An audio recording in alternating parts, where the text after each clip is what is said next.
I'm waking Alan over here. Alright, let's get into the game. Oh fuck, I forgot that. I always forget the reset. Hit that. There we go. It's now activating. Do it has like a proper audio setting default? It should be. System. Volume? Headphones.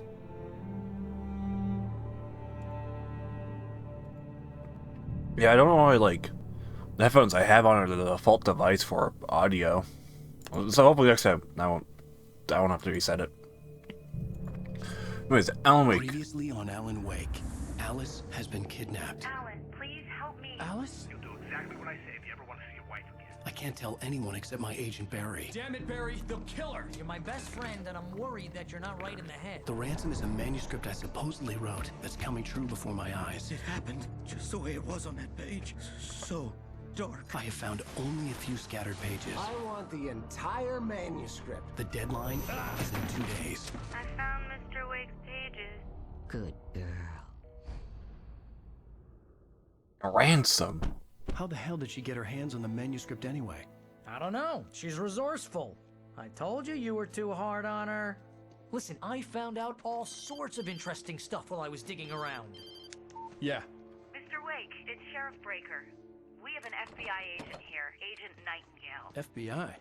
He's anxious to see you. You'd better come to the station. Okay, I'll be right over, Sheriff. Let's make this quick, huh? Help you folks? Name's Randolph. I'm the manager. We're looking for Rose. Works as a waitress down at the diner. Rose, sure. Nice girl. Who wants to know?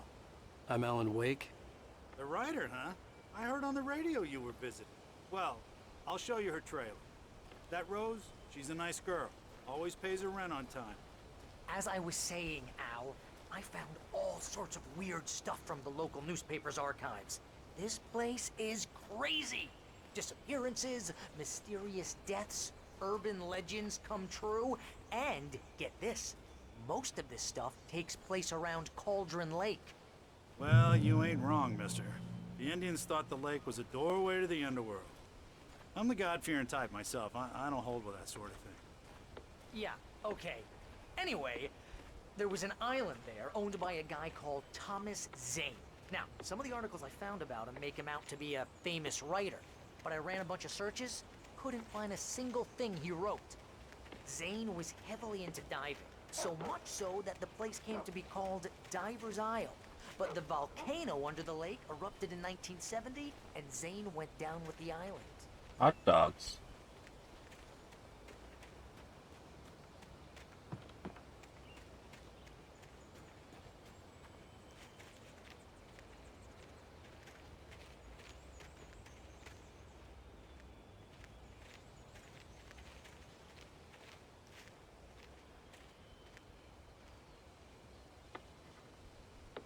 It gets better. A local girl, Barbara Jagger, drowned in Cauldron Lake just a week earlier. They were lovers.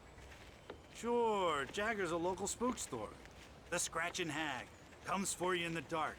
Childish stuff like that. Anyway, Al, I'm just getting to the best part. All of the articles about this stuff were written by Cynthia Weaver. I asked around, and she's that crazy bag lady you met. What, the lamp lady?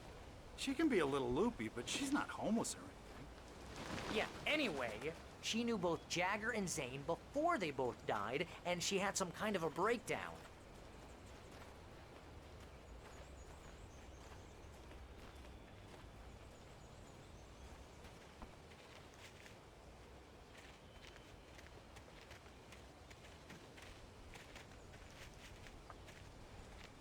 Well, mister, this here's Rose's trailer.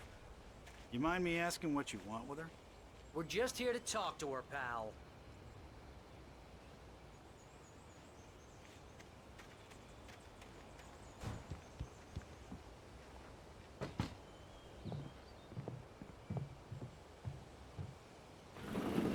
Welcome to... Oh dear. Mr. Wake. I'm I'm so glad you're here. Rose, you have my manuscript? Oh. Oh, yes. Yes. Please, come in. Hey, this is really good. Rose, Yes, my manuscript. I really need it. I understand. I know what you need. A muse to inspire you. Oh, for Barry? She doesn't have anything. Yeah, hey, Al, what's... Oh... Uh-oh. Barry! What? What?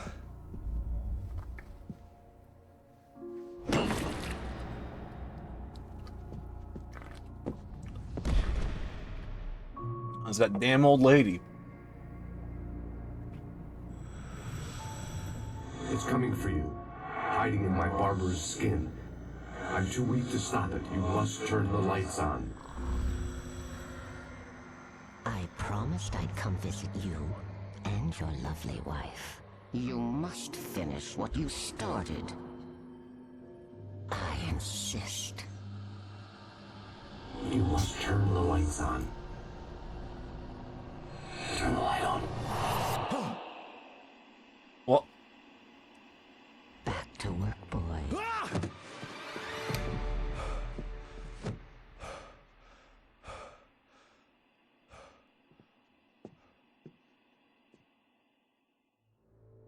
I felt nauseous, hungover. Only anger kept me going. I can't tell reality from dream anymore, but it seems I have an imaginary editor to help me. She's an old woman in a funeral dress. I call her Barbara Jagger. She's very strict. I'm writing faster and faster. My manuscript is being heavily revised. The edits are getting very aggressive, and each day there's less of me and more of her. I hate it, but I know she's right. She promises me I can save Alice this way. She knows more of this than I do. About the complex incantation I'm attempting. About this place. She's worked with another writer under similar circumstances, Thomas Zane. The genre of the story seems to be shifting. It's turning into a horror story. I'm getting close. I can feel it. That show sucked. Anyways, Barry. Rose took a day from me. I had less than 12 hours left to meet the kidnapper. All I could do was get Barry into the car, work something out once I got on the road. Barry was out of it. He was way too heavy to carry. You're right. I deserve more money. I'm so handsome. Welcome to the Oh Dear Diner. What can I get you today? Coffee? I couldn't work up much hate for Rose. Something had used her to get to me and left its mark. First refill is free. My gun and flashlight were gone. I'd have to find a way to get Barry into the car as quickly as possible. There was no time to waste. Mr. Randolph liked Rose. That little smile she had. How she was still sweet when life had tried so hard to make her bitter. It wasn't any of his business what she did in her trailer. But those strangers, the writer and his smart-ass sidekick, looked like trouble. And they'd been in there for hours, way past her normal bedtime. He reached for the phone and called the sheriff's station. Uh-oh.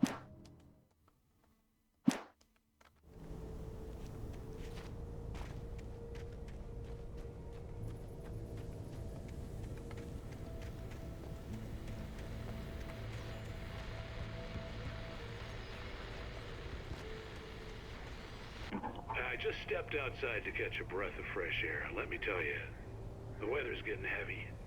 Nights like this make me especially glad I'm here talking to you and not home in bed. Once the weather takes a turn like this, I can't sleep at all. It's all tangled bed sheets and dark thoughts, punctuated by the occasional plunge into nightmare. Is it just me? Well, perhaps it is. But I hope I can make the night a little bit easier to get through. Caller, you're on KBF FM. Hey, hi, it's Walt Snyder. What's on your mind, Walt? Well, I am the way you are, but, well, I can't sleep either, you know? I just been staring out the window here, trying to make sense of it all, but, I ain't been drinking either, you know? I just... Well, you sound like a man with a problem, Walt. Yeah,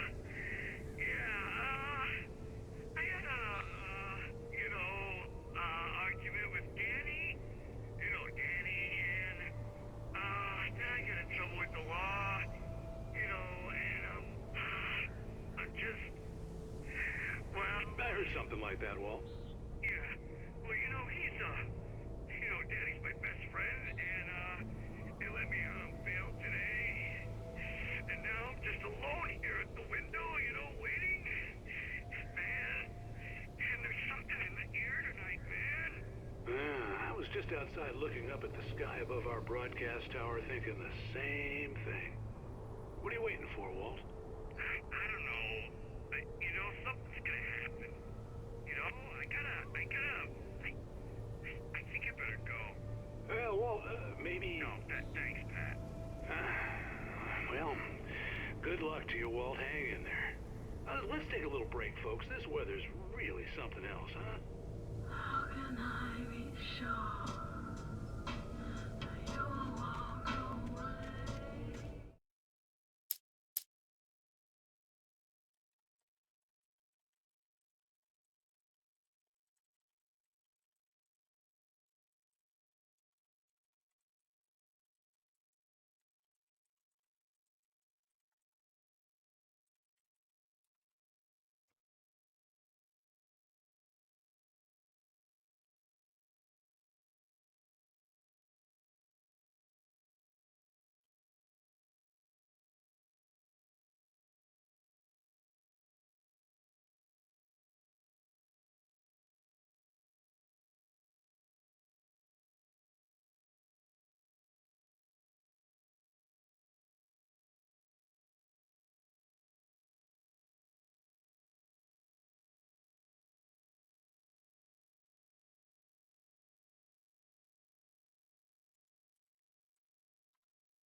Want that.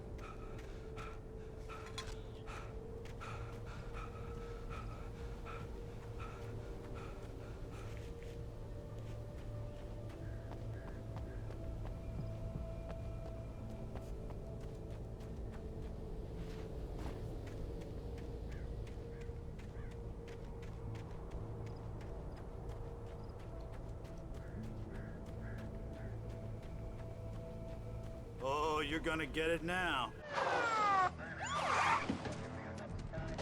God knows what you've done to that poor girl. This is Agent Nightingale, FBI! Get him up, Hemingway! You're under arrest! You move a muscle, I'll unload right in your goddamn face! Stay right where you are, Spillane! What the fuck?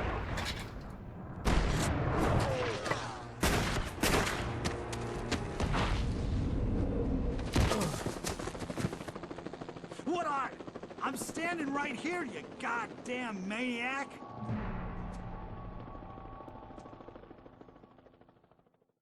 I hated to leave Barry behind, but there was no way I'd miss my appointment with the kidnapper. Hey, cat, no. What are we eating?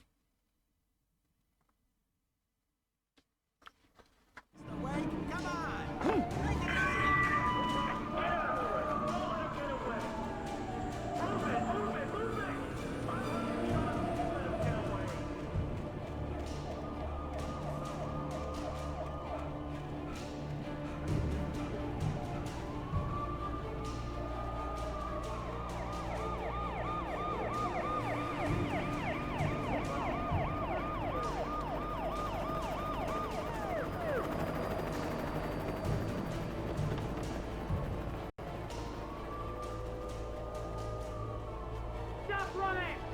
There he goes!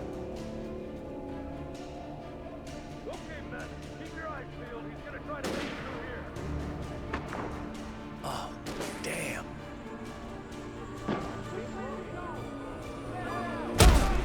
What?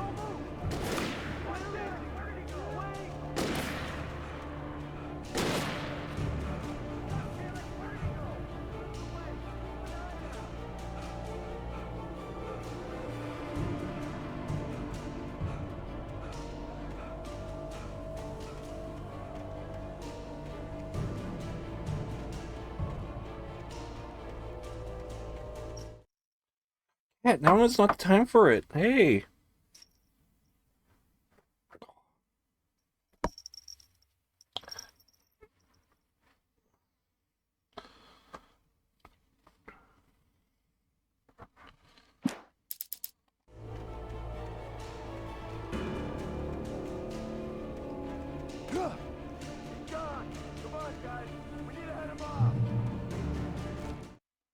For decades, the darkness that wore Barbara Jagger's skin slept fitfully in the dark place that was its home and prison.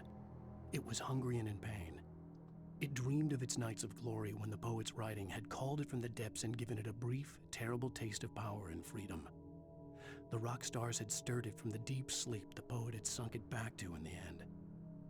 No, when it hey. sensed the rider on the ferry, it opened its eyes. Ah! Stupid cat!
God damn.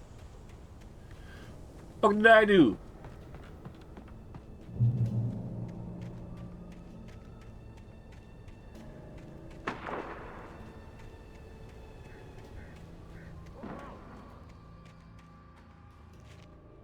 Search the area.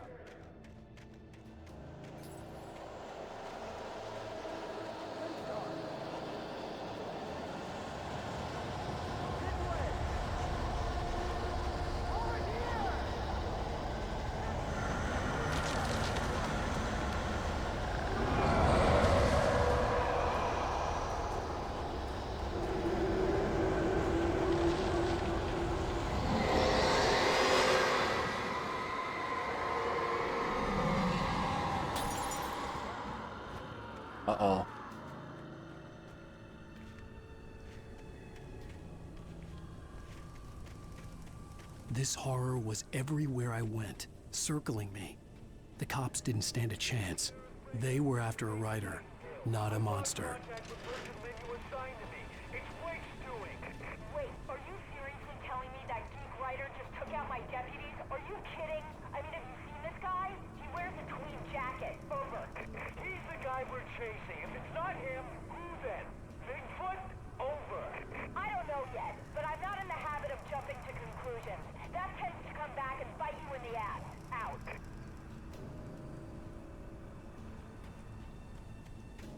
Hee.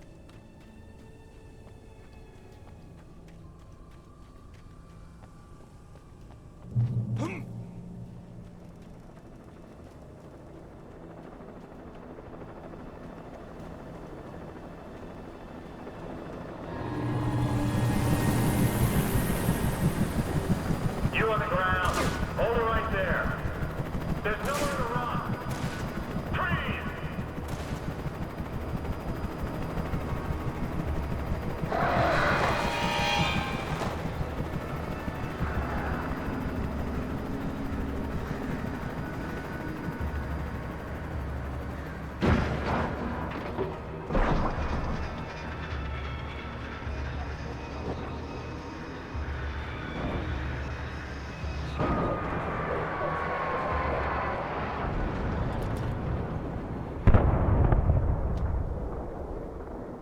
Oh.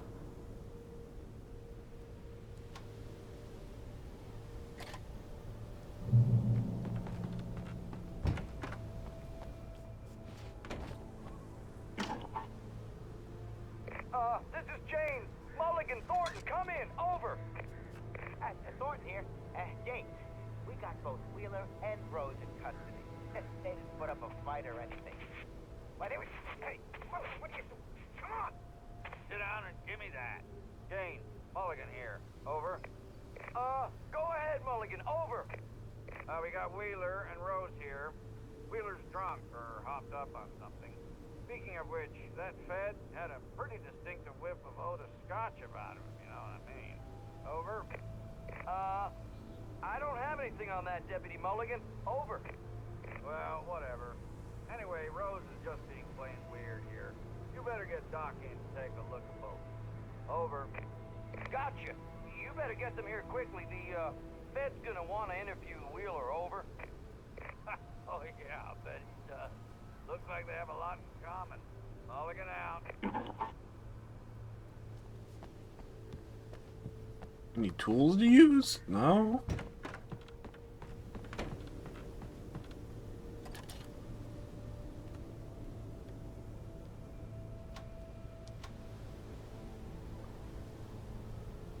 I could see the lights of the radio station in the distance.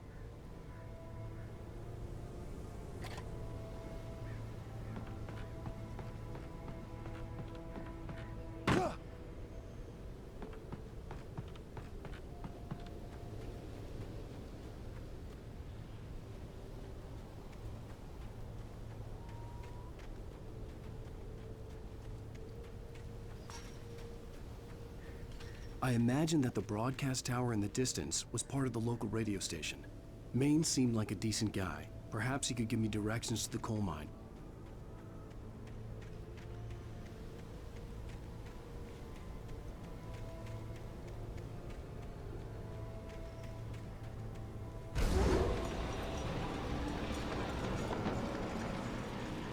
Unnatural shadows clung to the gate. The darkness that was after me was trying to stop me. I wouldn't get through without a light. Ooh, new gimmick. There was no power to the searchlight.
It took me a moment to recognize the flashbang grenades. They were an ideal weapon for my situation.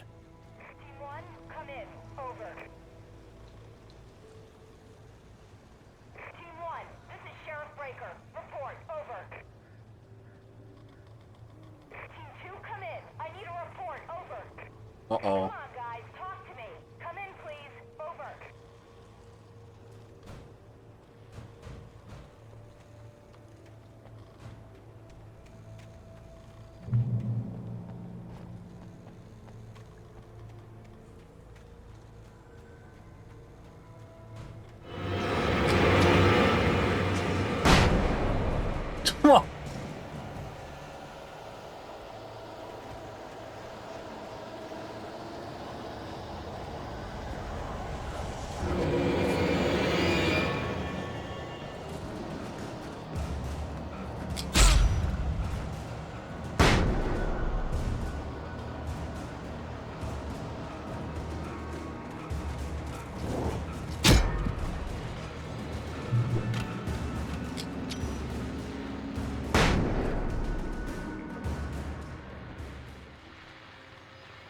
And here's another call.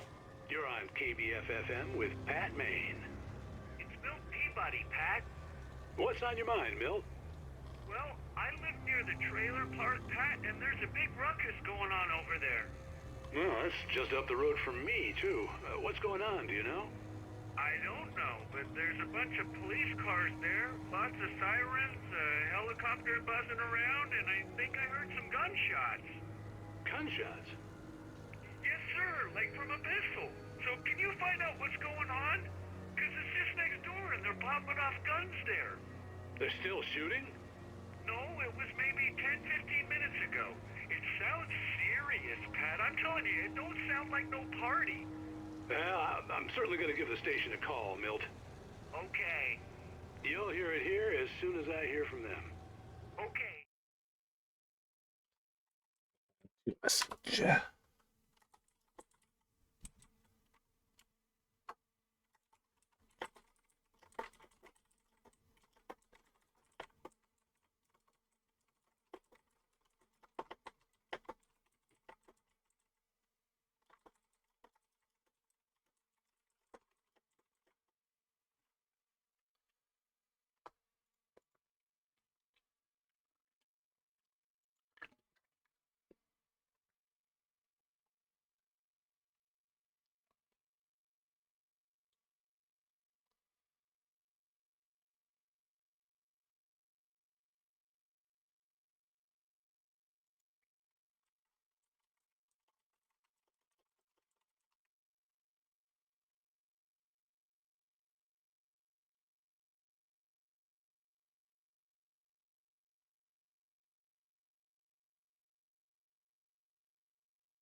Thanks.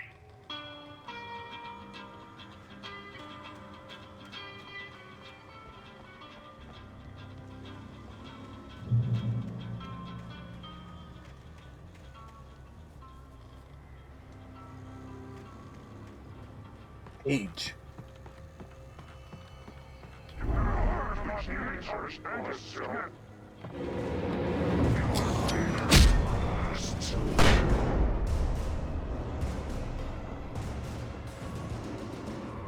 Whee! Touched by the dark presence, Rose was lost in a dreamland where everything was drawn in black and gray crayons. The old lady had promised her that all her wishes would come true. She would be Alan Wake's muse. She was smiling so hard it hurt her face. She crushed a bottle full of sleeping pills into the coffee. Deep down inside, she was screaming in terror.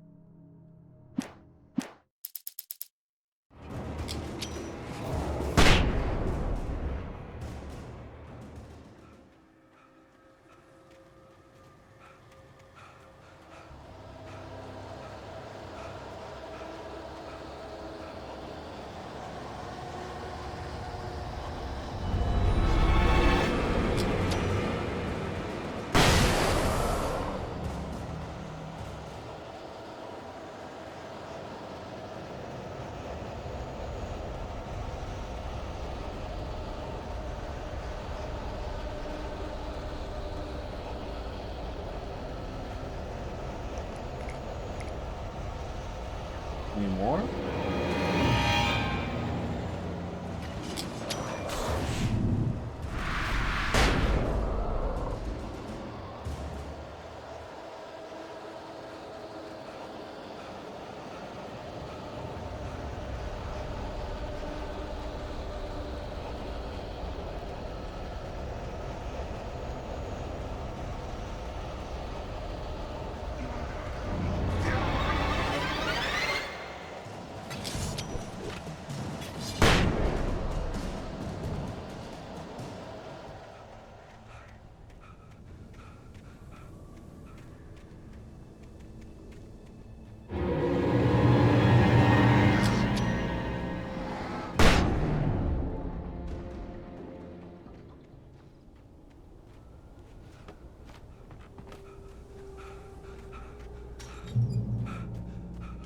I hoped Maine could lend me a car to get to the coal mine. Why, hello, Lorna. What do you have for us? I just don't see why the cops bother with the trailer park. What do you mean? It's a trailer park. Of course you're going to have trouble in a place like that. I mean, what do you expect? The sheriff should be helping us normal citizens instead of wasting resources on those people. Well...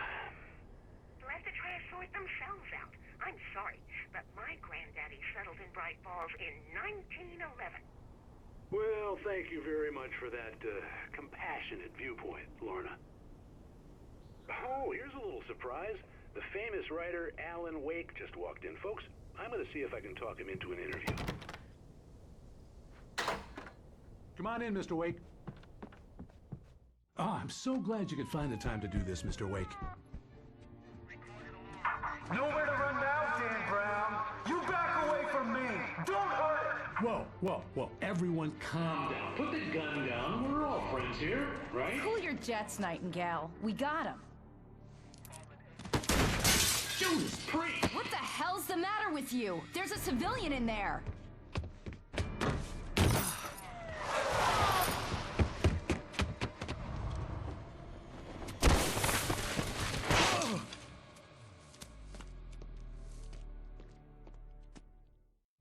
I'll get you yet, even if it kills me. You hear me?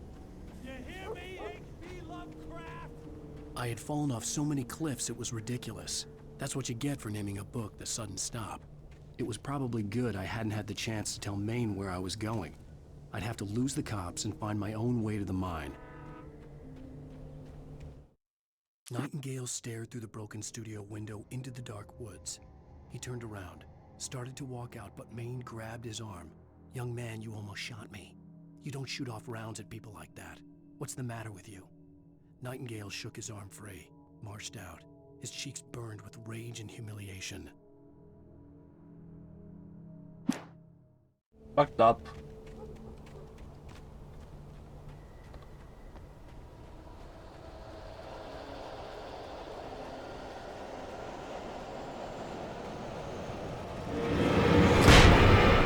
Whoa.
There was no sensible reason for the power company work lights to be here. It was almost as if they'd been left for someone like me to use.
The bulldozer's engine roared to life. Mud and rocks flew as it fought for traction. It crashed through the concrete wall and landed heavily in the yard. If it were an animal, it would have shaken its head after the impact, fixed its eyes on me, and charged. Of course, it had no head, nor eyes. Shadows crawled on its form, twisting it into a monster. Then, it came for me.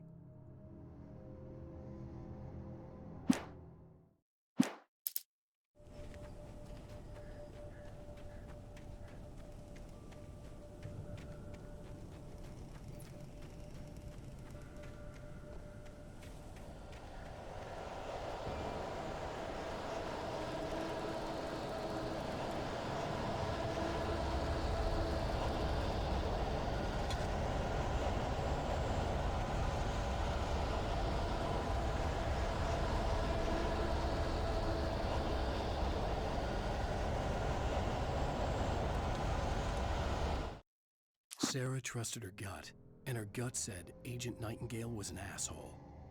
He felt wrong, and it wasn't just the smell of stale booze. It was in the way he flashed his badge, pulled rank, the look in his eyes when he wanted answers. Where was Alan Wake? What was this about an accident?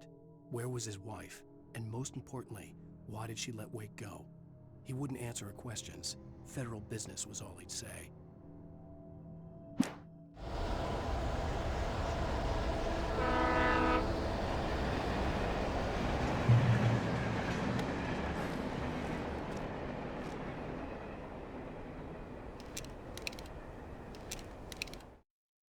Your headphones not plugged in? I thought they were.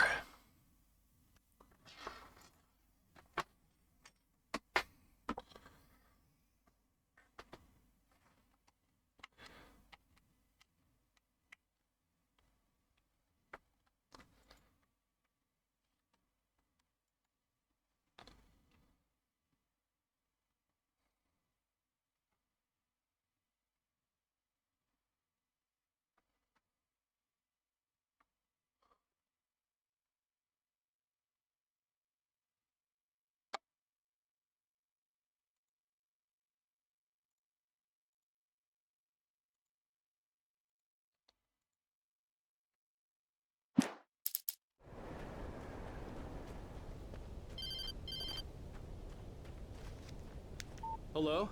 The most stubborn man I've ever met. Alice? Alice? Alan. Alan. I'm so afraid. It keeps me in the dark. Please help me. I look at you, Alan, and it's not you. Something else. Looking out from behind your eyes. Alice, I'm here. I'm so alone here. It's all gonna go to hell.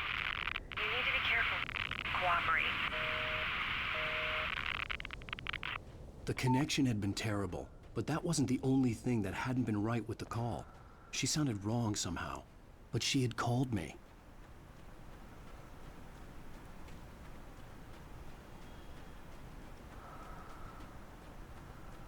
Guys?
The pipe wrenched itself loose from the bridge's steel framework.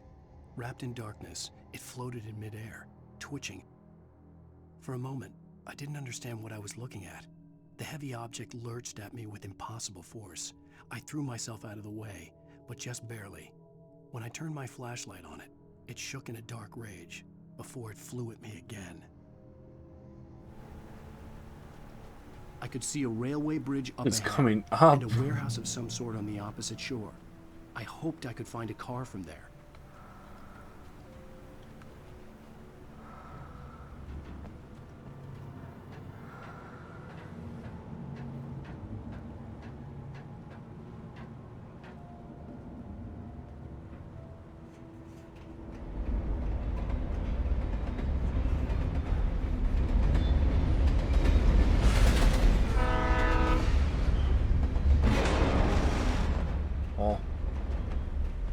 The darkness that was pursuing me was growing stronger, and it was taking over everything in its path.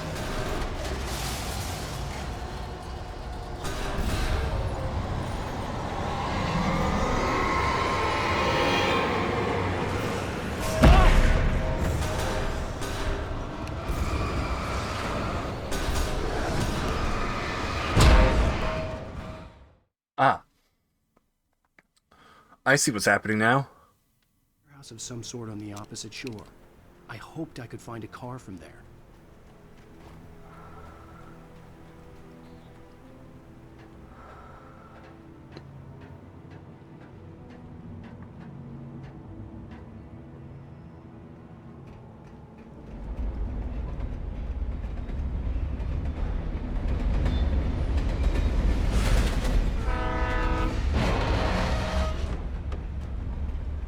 The darkness that was pursuing me was growing stronger, and it was taking over everything in its path.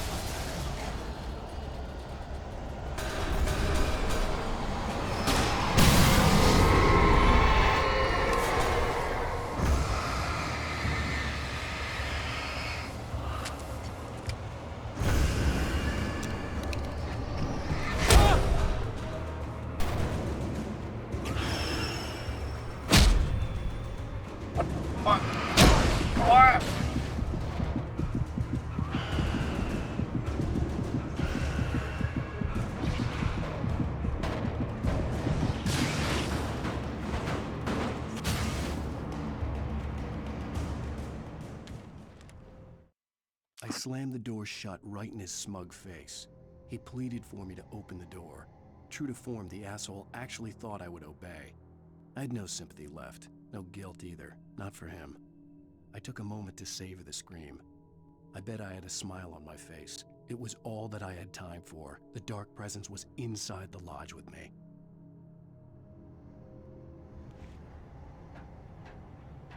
As a teenager, just starting to get interested in writing, Stephen King had been a source of inspiration to me.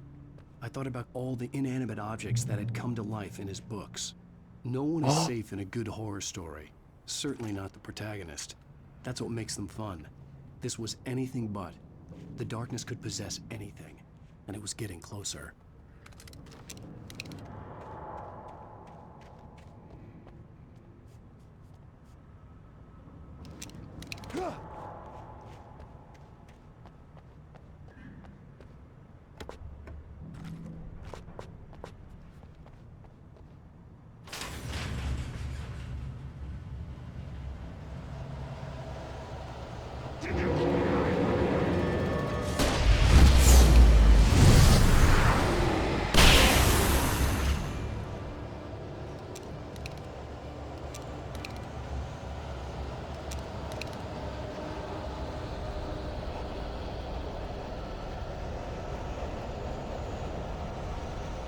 Don't want to miss that.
No radio?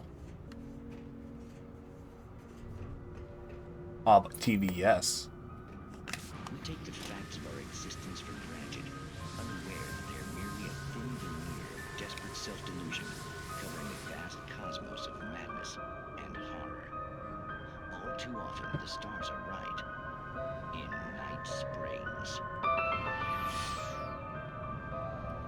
Tonight's episode, a family occasion. journalist Alvin Derlis' trip to study the local customs of an insular community in Night Springs has been less than successful. Until tonight. Well, I'm glad you changed your minds about this. Ancient customs, local mythology. My editor loves this kind of stuff. Well, Mr. Derleth, we don't want to feel like we're on exhibition, but you have demonstrated the seriousness of your intent. Oh, I am serious. Really, just do your thing. I'll stay out of your way and observe. Actually, I thought you could assist us. I'm afraid we are a man short. It would provide you with an intimate perspective. Could I really? Of course, Mr. Derleth. Well, I guess that's the least What would I have to do? Oh, here. Let me show you with a kiss.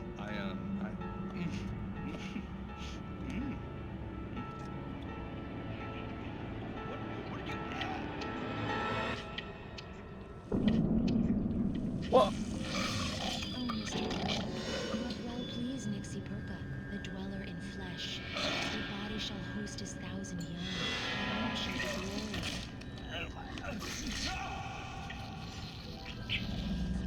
Shh, darling. Be calm. Shh. Alvin Derleth learned a harsh lesson. If you go looking for mythology, it may come looking for you. And such quests always bear fruit. Night Springs. That's crazy.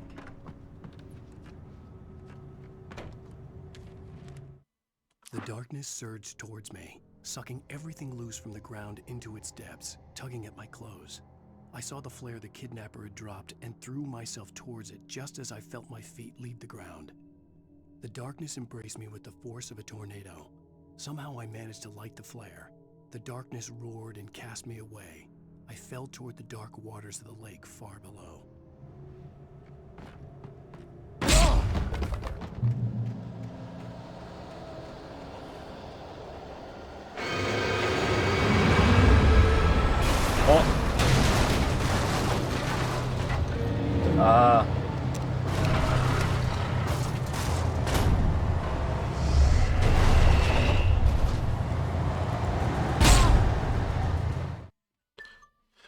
What's the Fortnite item shop looking like? They checked that earlier.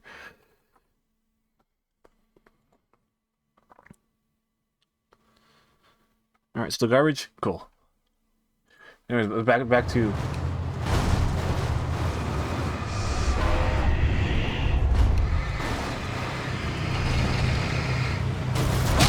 What?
I don't like it out here.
I had never been this glad to see the sunrise. I had a couple of hours to get to the coal mine.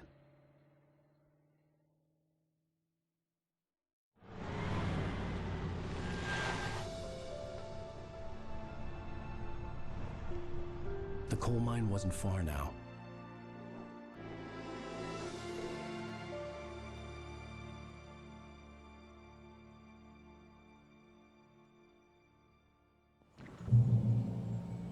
Today, I would meet the kidnapper, and he would give me Alice. I wouldn't give him any other choice. A drowning man will clutch at a straw.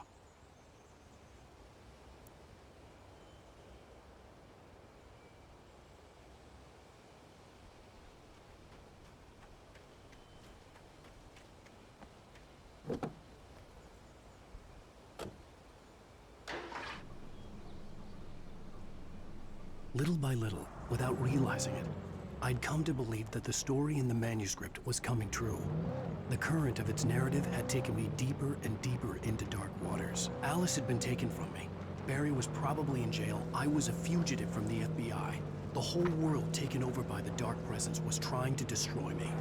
It all felt real, but it matched a textbook case of insanity.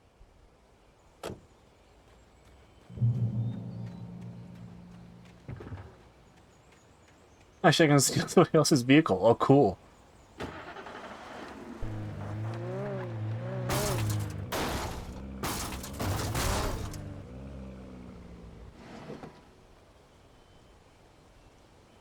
Oh.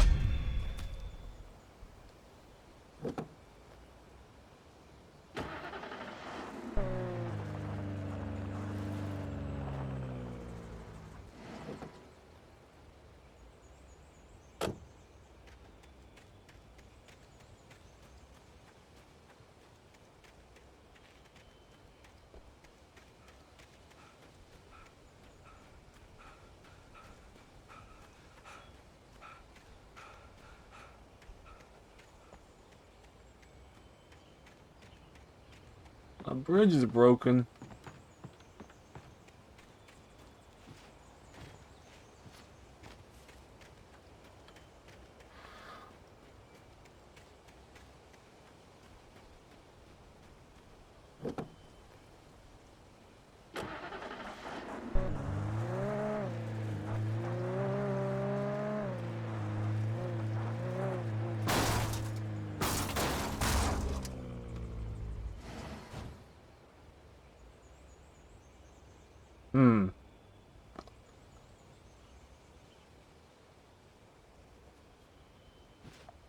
Yippee!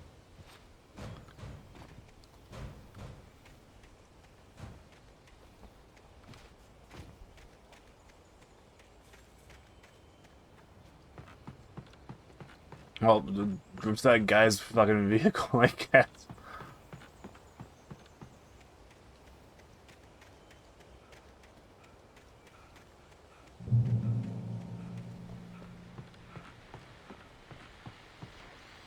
This is Pat Main, and you're listening to KBF-FM. Folks, I want to apologize for kind of abandoning you to that looping music track last night, but I was detained.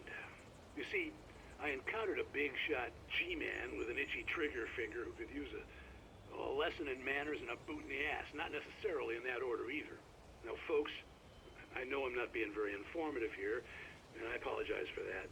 I really should just keep quiet, but I'm just so peeved right now, because some people just shouldn't be carrying badges. I'm just glad that our Sheriff Breaker was there to straighten things out. And if someone I met last night is listening, let me just say, I'm sorry if my mouth got you in trouble. I'm pretty sure you're not the bad guy here. Godspeed, son. I hope you know what you're doing. Now, on a lighter note, I'll be talking to Dr. Nelson all morning. But first, a little music.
back to KBF FM.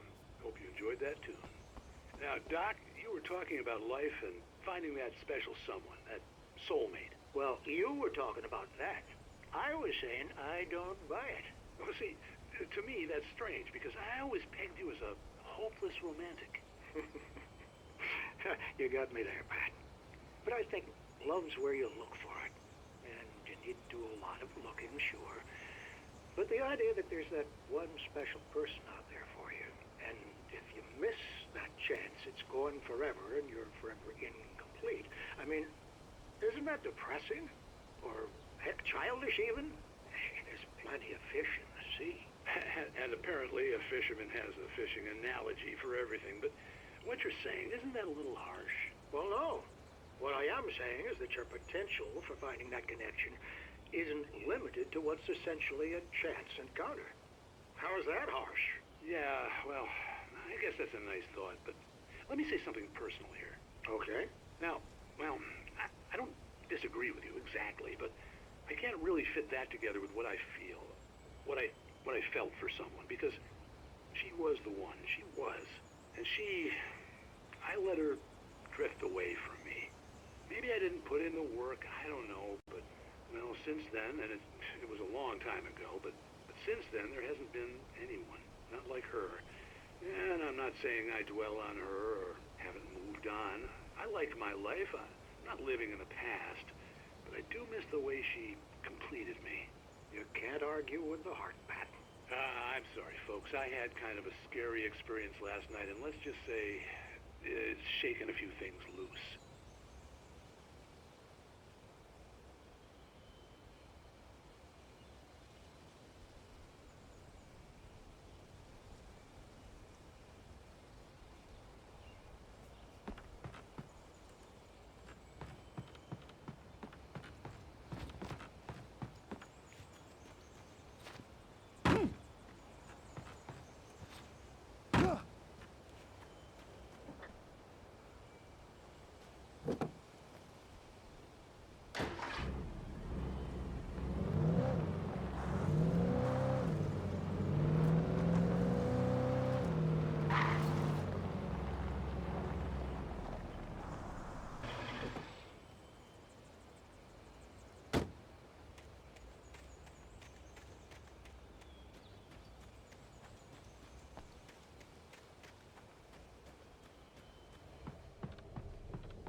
For Mott, spying on the writer on the ferry had been a disappointment.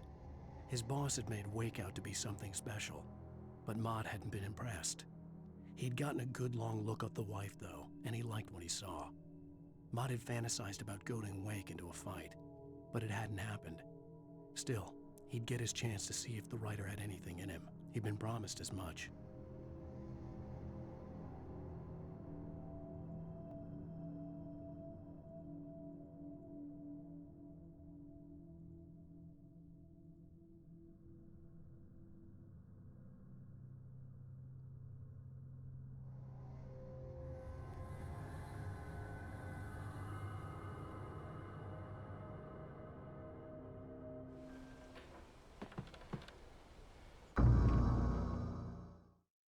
A fucking slip.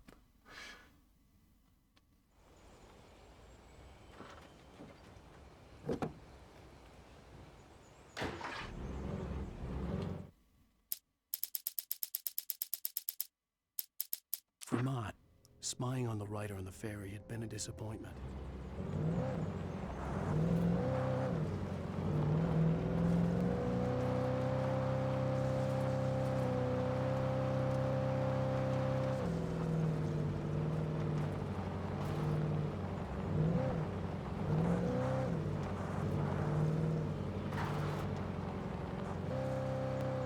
I was early, I was supposed to meet the kidnapper at noon in the main building.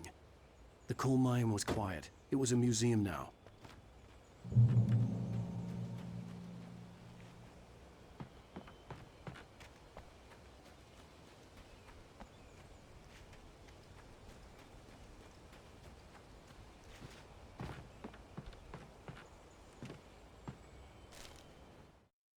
With Nightingale gone and the night wind blowing in through the broken studio window, Maine stared at Sarah. The sheriff looked away. Maine's voice shook with barely controlled anger. That boy's doing more drinking than thinking. I hope you know what you're doing, Sarah. He's got a sickness in his eyes. You take my word for it. He wants Wake for a reason, and it's not for anything good.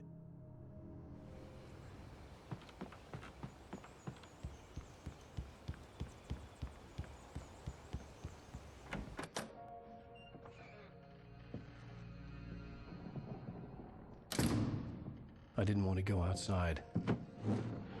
Cops had to be looking for me. The noon sun turned the place into a sauna. The day dragged on. Different scenarios ran through my mind. Ways of how I'd torture the kidnapper to get Alice back. Or the different horrible things he could have done to her. I imagined her dead. I had no way of knowing she was still alive. It was killing me. I was running on blind hope.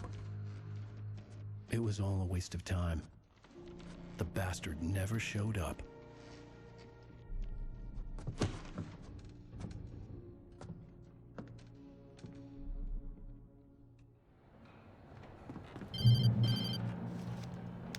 Wake! Where the hell are you? Change of plans. You know where Mirror Peak is? It's a big mountain north of where you are. You follow the path from the mine, you can't miss it. There's a lookout point there. I'll be waiting.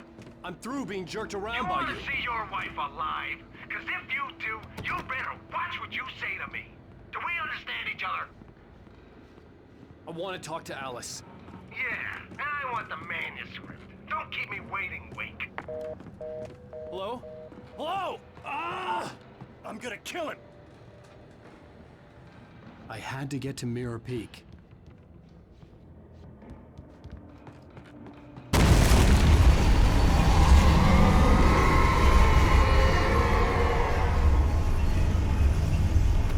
It was close. Maybe closer than ever before.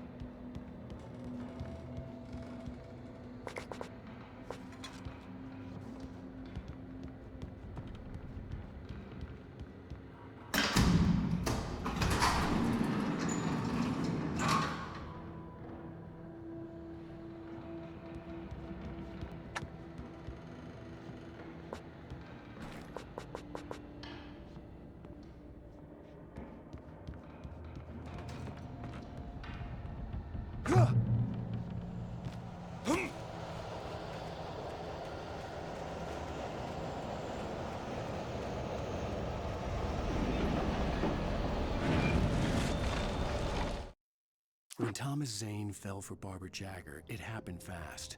She was young, vibrant, and beautiful, full of life. He had never been a very happy man, and without any seeming effort, she had changed all that. Zane felt good for the first time in his life. Everything she did was another piece of a jigsaw puzzle he hadn't even known he'd been missing. And best of all, she made the words flow, strong and sharp. She was his muse.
Oh, that sucks. Not to redo it again?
Checkpoint anywhere, please?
The only way to reach the hillside ahead was to go through the building. I had to find a way to avoid electrocution.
Oh.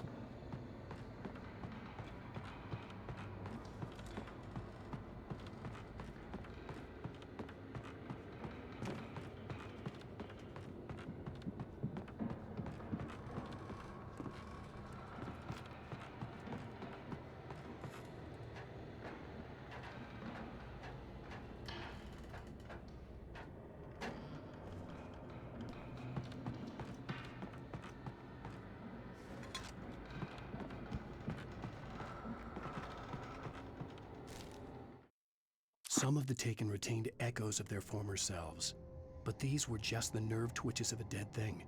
Nothing remained but a shell covered and filled with darkness. In most cases, these puppets were enough for the purposes of the Dark Presence. But for anything more elaborate, as with the writer, it was different. It needed his mind. And so rather than taking him over completely, it merely touched him.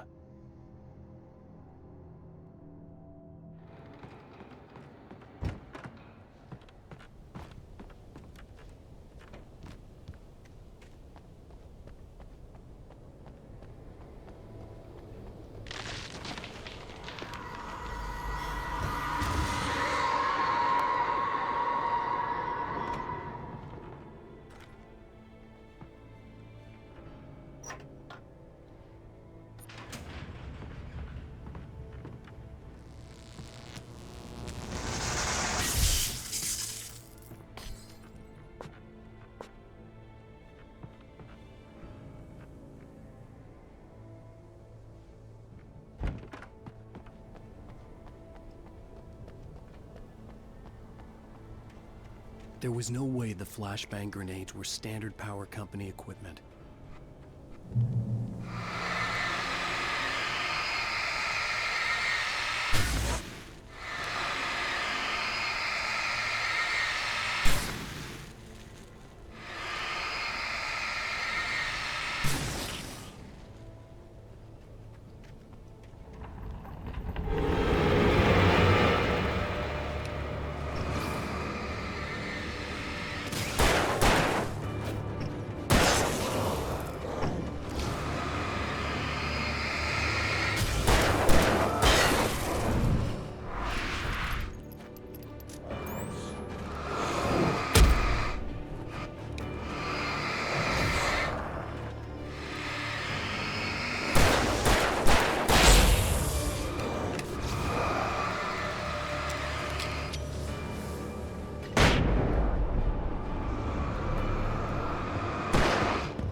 I stared through the bars of the jail cell.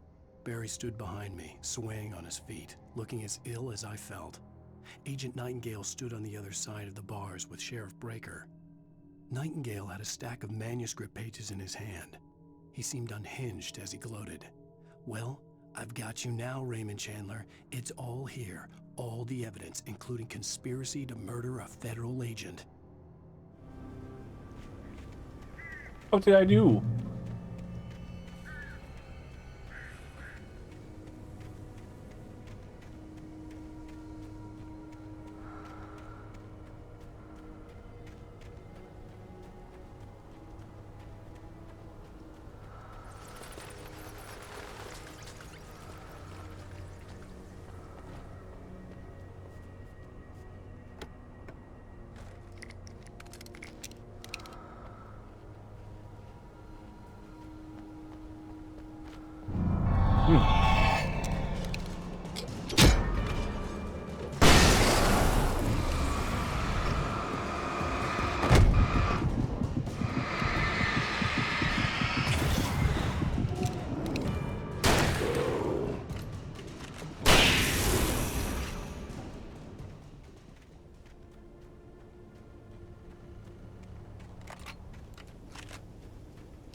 I had no real plan.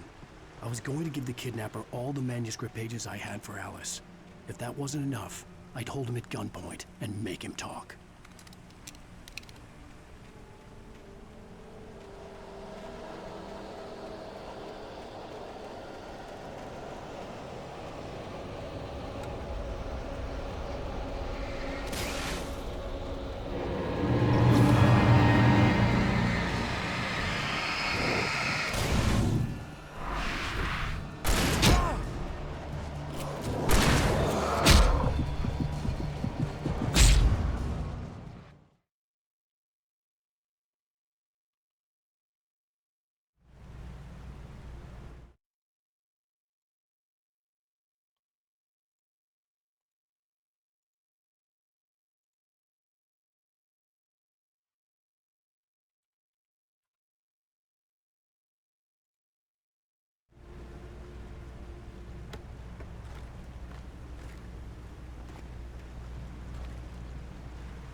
I had no real plan.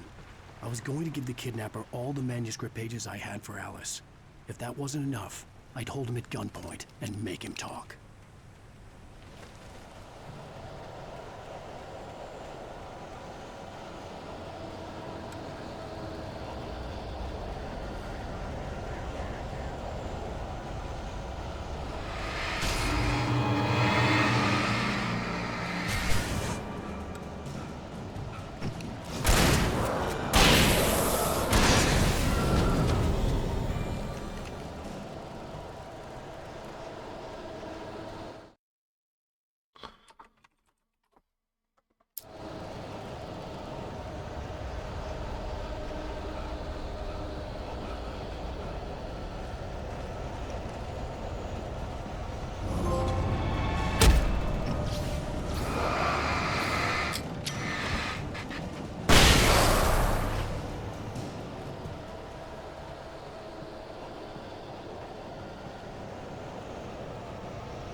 The dark presence was moving ahead of me in the same direction I was going. A cold feeling settled itself in the pit of my stomach. Was it going for Alice?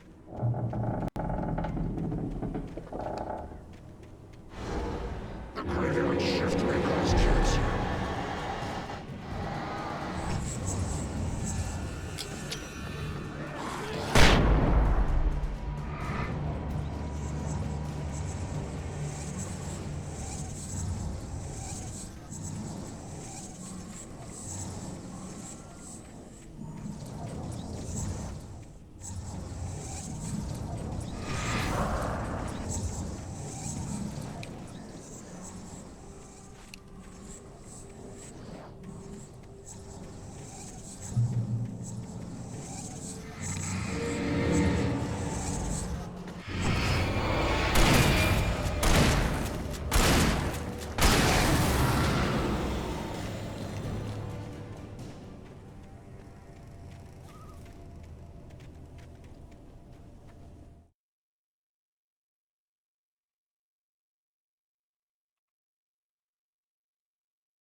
The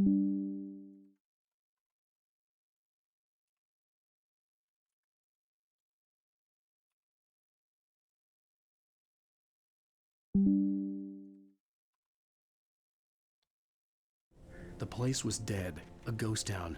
Had been for decades, maybe a century.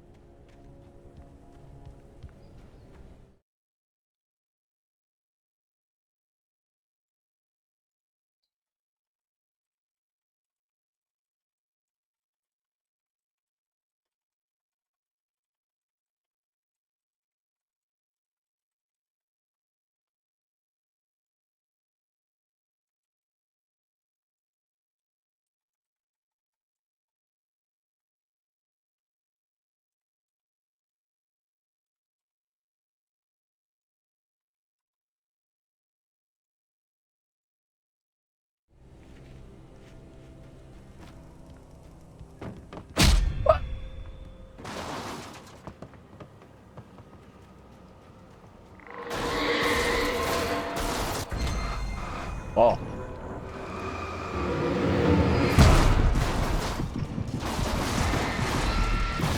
Down, boy.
Things were never as simple in real life as in fiction. I had lost count of the times I had wished there'd be a clear reason for my writer's block. Something to fight, something to lash out on. There wasn't. I was filled with doubt. I was nothing like the hero in my books. Alex Casey had gone through his life with single-minded determination, never wavering from his goal. Even now, I was angry at myself, angry at Alice, angry at Barry. I was fumbling and I had no plan.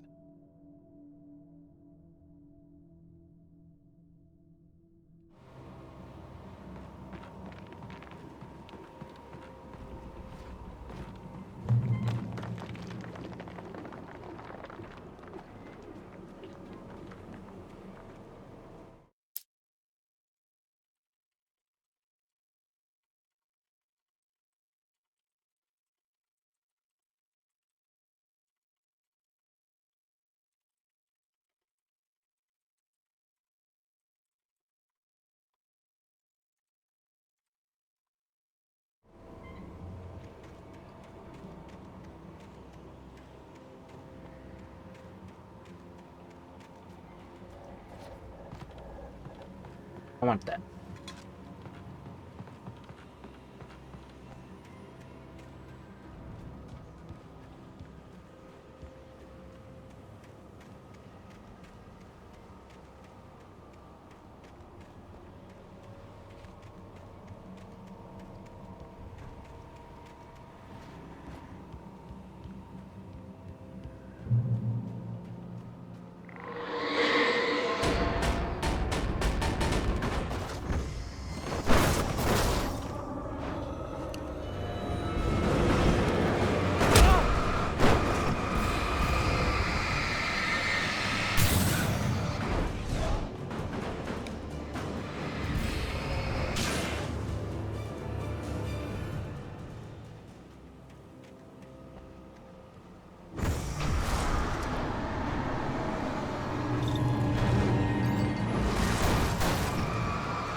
Anything outside of riding is a struggle. I feel ill. I managed to make my way downstairs. There's a shoebox filled with books and papers by Thomas Zane. It's very hard to focus, but I managed to read some of it. He's a poet, and a good one. He writes of muses and creators summoning fabulous things from a magic lake, using his powers to shape the world of a realm of gods and dreams and demons, dark things that wait for a chance to slip through, wearing the flesh of men as disguise. Zane writes about himself, his girlfriend being taken over by a dark presence, about growing scared of the lake. Zane believes it's a mirror to the gaping void of darkness above, where some Lovecraftian presence lurks. I crawl back upstairs. I'll borrow these things for my story. They ring true. They fit.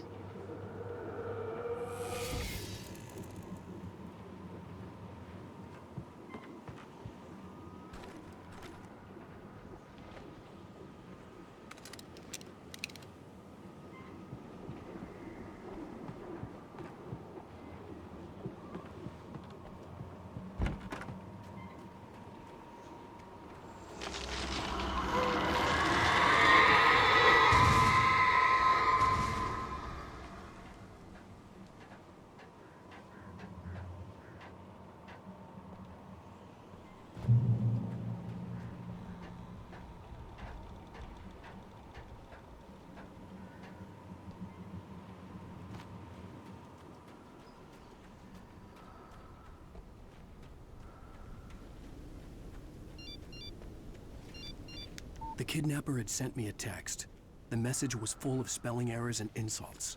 It was telling me to hurry up.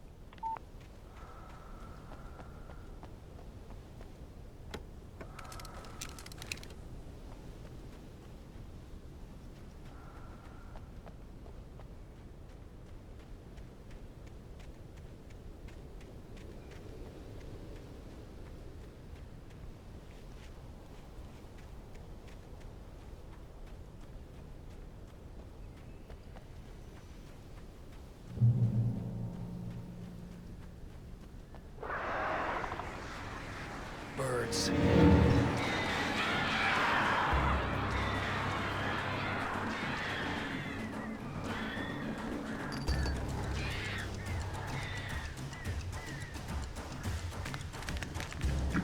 No!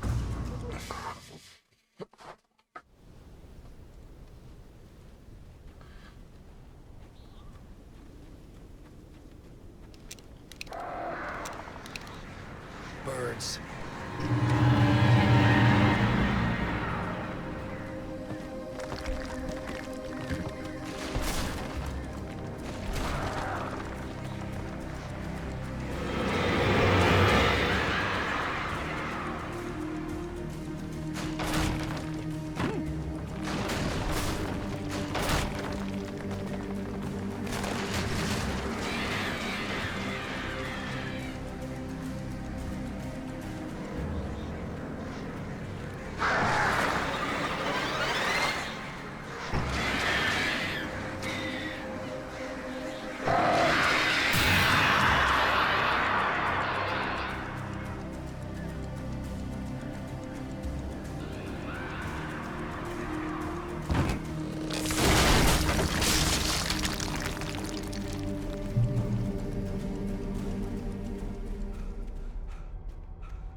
Light. Alice.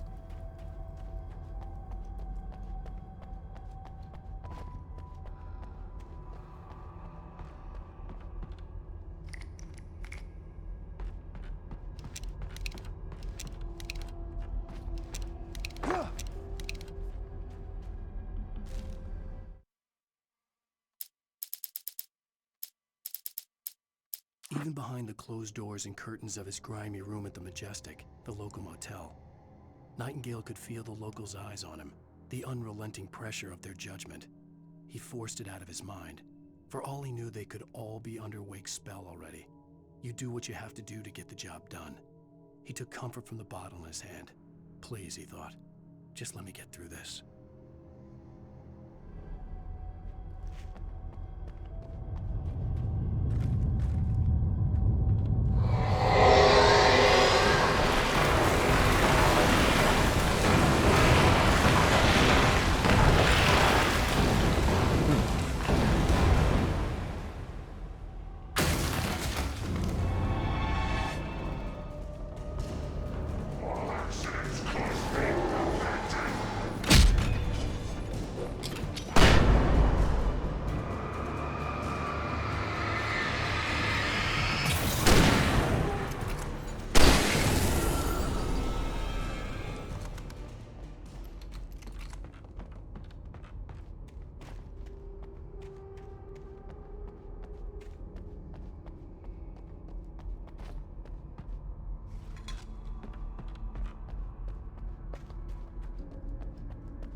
I'd have to make my way up this mine shaft in order to go on.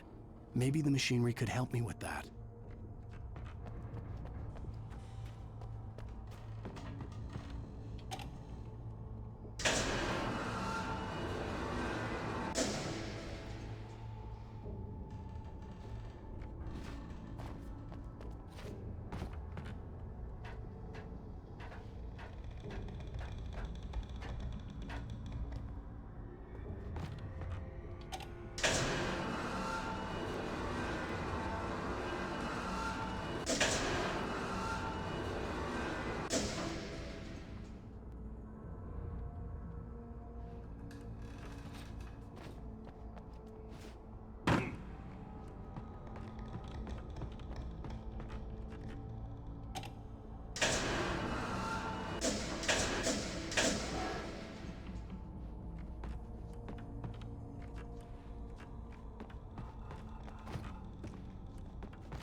Lightning flashed behind the windows of Cauldron Lake Lodge.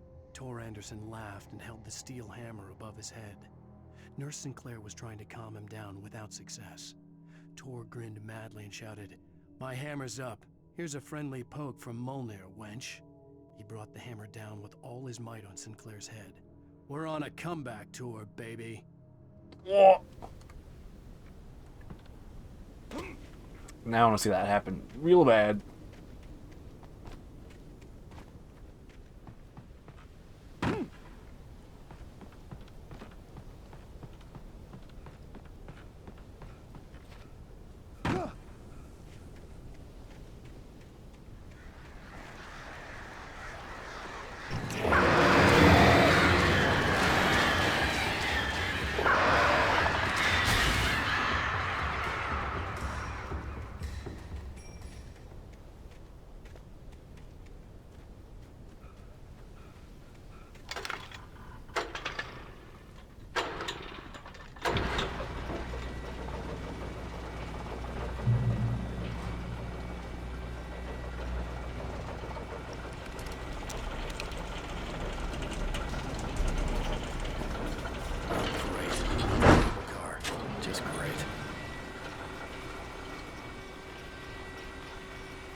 Yippee!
Oh, I'm back here.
Maud had checked all of Stucky's rental cabins. There had been no sign of the Wakes. It was dark when he'd found their car parked at the end of the road by Cauldron Lake. It made no sense. They must have taken a wrong turn, but there was no sign of them, and the car had been there for hours already. Frustrated, Mott stood on the rotten ruin of the footbridge that had once led to Diver's Isle before it sank beneath the waves years ago. The boss wouldn't be happy.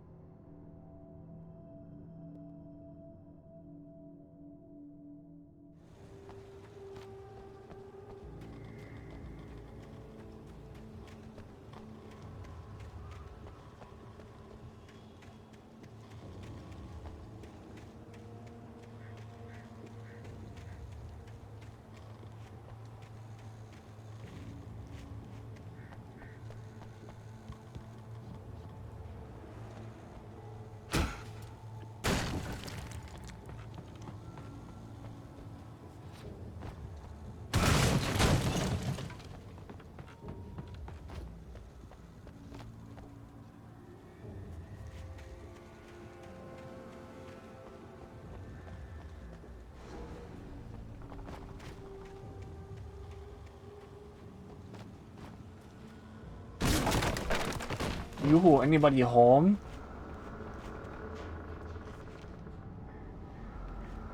Oh.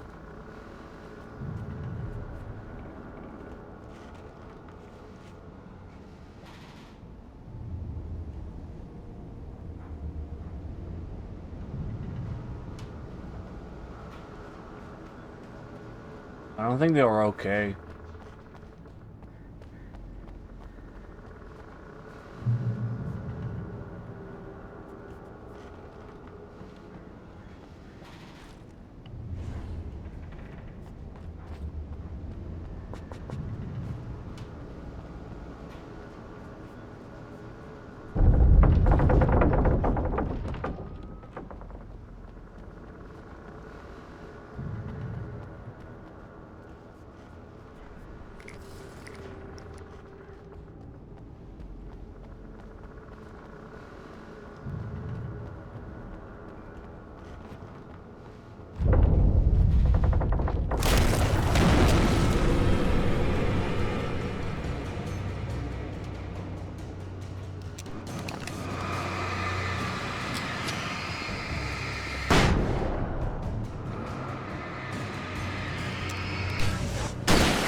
Tag teamed.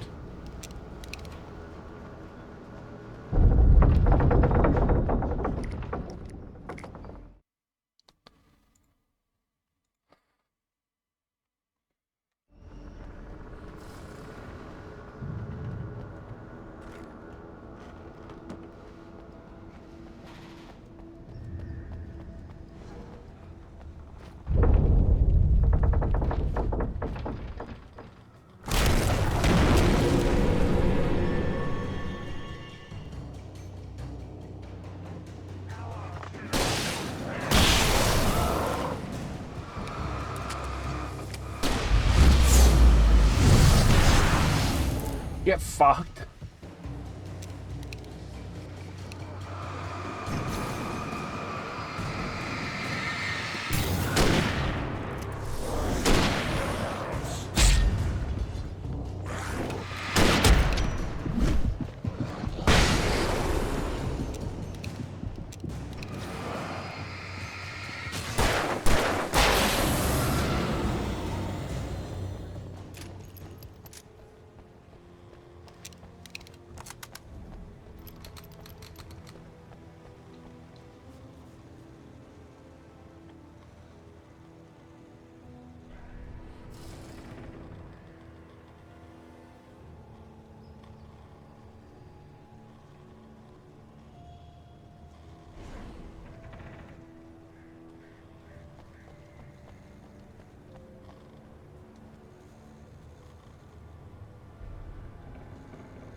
could see Cauldron Lake. I thought I could make out the spot where the island and the cabin had been. There was a light near it. It had to be a boat.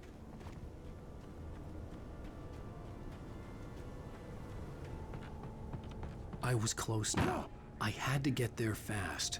I dreaded what I would find. Wait! Are you?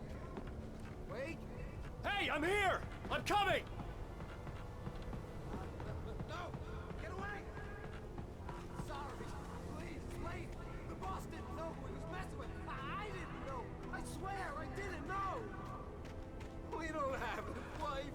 We don't know where she is. She's probably... What?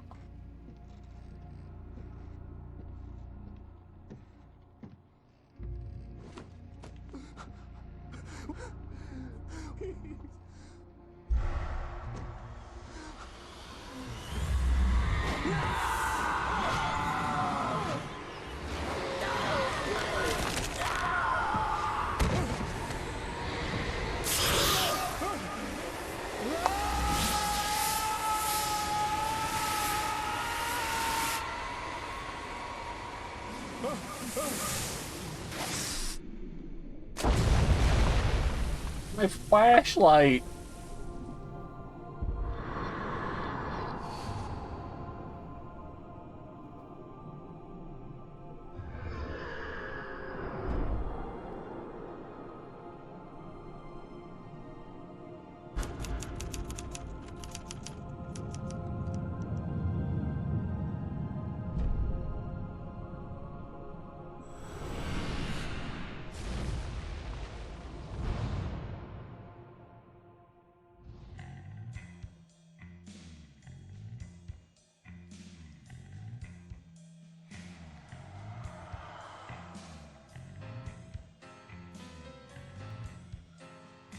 Previously on Alan Wake, I'm hunted by the law. Sheriff, Wake's running.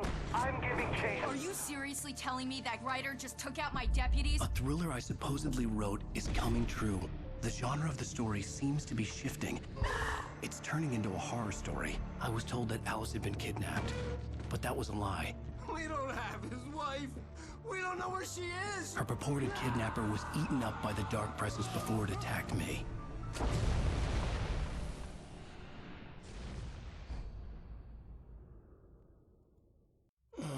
Alan, shh, baby.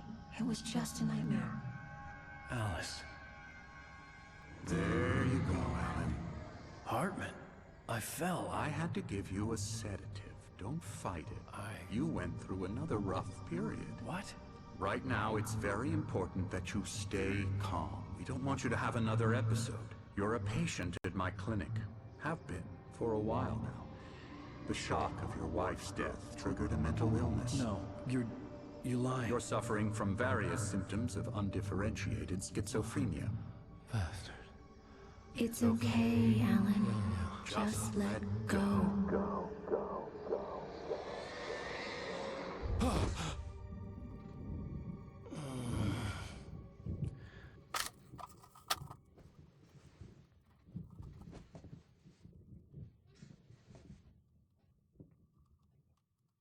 I felt groggy.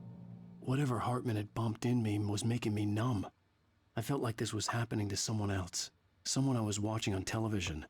I couldn't think. Couldn't focus. The door was locked. I was a prisoner here.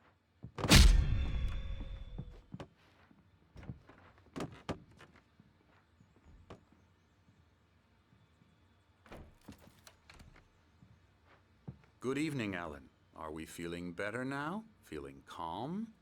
Yeah. I see you brought your pet gorilla with you. So sure, It's been good. I get the message. Loud and clear. Why, right. That's the spirit. You're being very brave, Alan. I understand you're confused. I would be more concerned if you I've been really enjoying it so far. I don't blame you for it. Big of you. Now, why don't you come with me? We'll reacquaint you with my clinic and go over everything you might have forgotten. Little walk and some fresh air? Yes, it will do you good. This corridor is for patients. Most of them aren't here right now. Jack took them out for a fishing trip, Except for the ones who are particularly vulnerable, of course. I encourage creativity as a part of the recovery process here at Cauldron Lake Lodge. I specialize in treating artists. I bet you do. Splendid, Alan. I honestly believe we can get this thing under control if we work together. Yeah, I mean, like, Alan Wake Alan. Remastered is on other systems like Switch, but 2 is only like PC and like PS5. I was gonna grab it on Switch until I forgot I got it for free on PlayStation. Now, Alan, from past experience with you, I know I need to get right into the heart of the matter as quickly as I can after an episode. So I'm just going to say this. Alice is dead. No. You're in a very vulnerable state until you understand and accept this. Alice drowned, and you couldn't face that. You're suffering from hallucinations, paranoid delusions, unusual thinking, an obsession about light and darkness, a feeling that everything revolves around you, your thoughts and dreams. Your mind has constructed an elaborate fantasy scenario in which your writings are affecting reality. She has been kidnapped and supernatural forces of darkness are trying to stop you. We go this way, Alan. I wasn't ready for another shot, so I went along with it. He had to be lying. But under the influence of the drug he had given me, I had to fight not to believe his words. It's all in your head. You've been making it up. Apart from the tragic accident with your wife, no one has been killed. Your delusions are just a manifestation of your subconscious mind trying to protect you from the too painful truth. Unless we fight, That's totally understandable. Return. I know the instinct is to resist me, but think about it. Doesn't this make far more sense than the insane supernatural conspiracy you have concocted in your mind? You're a skeptic by nature, Alan. We both know this. Everything can be explained logically.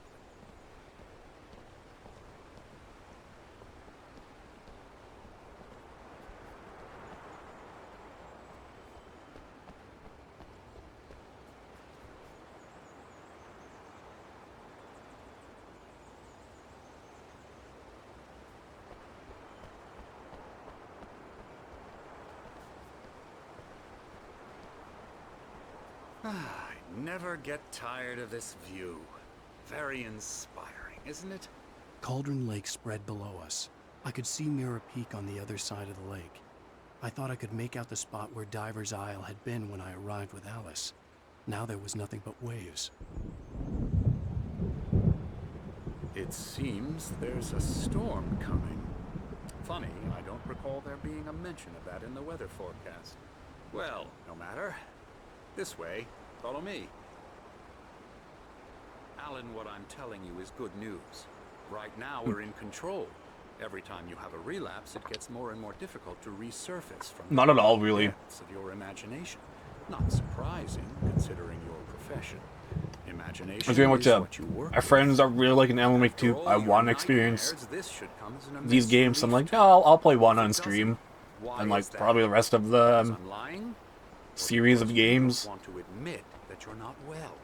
It's very natural for you to think She plays stuff like Pokemon, I let him talk. most Nintendo games, and His words echoed the Like a Dragon franchise at this point. I dug my nails into the palms of my hands to stay You need focused. to work with me. Once you accept that, we can begin the journey towards your recovery. Come along. Let's go inside. Here's the entrance to the office wing. That's for staff only. You were impressed by my trophies when you first arrived here. I do love to hunt. The great outdoors, man versus nature. It's wonderful stuff. Pretty damn wonderful, yeah.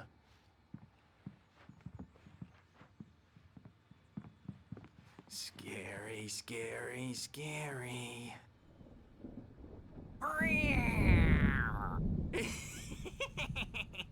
Emerson.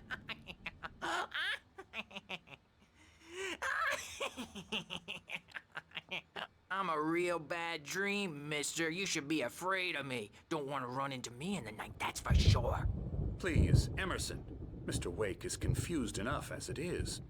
Yeah, you'd like me to go away so you won't be scared. But you can't just decide what kind of dream you have or when you have it. I don't think I've probably told the story on stream, but I was at Wendy's.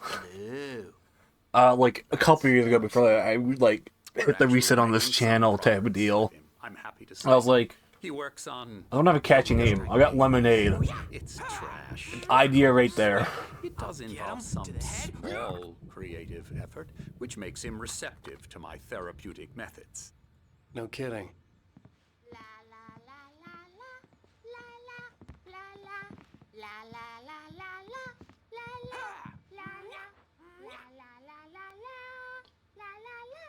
Now, you might have noticed the typewriter in your room.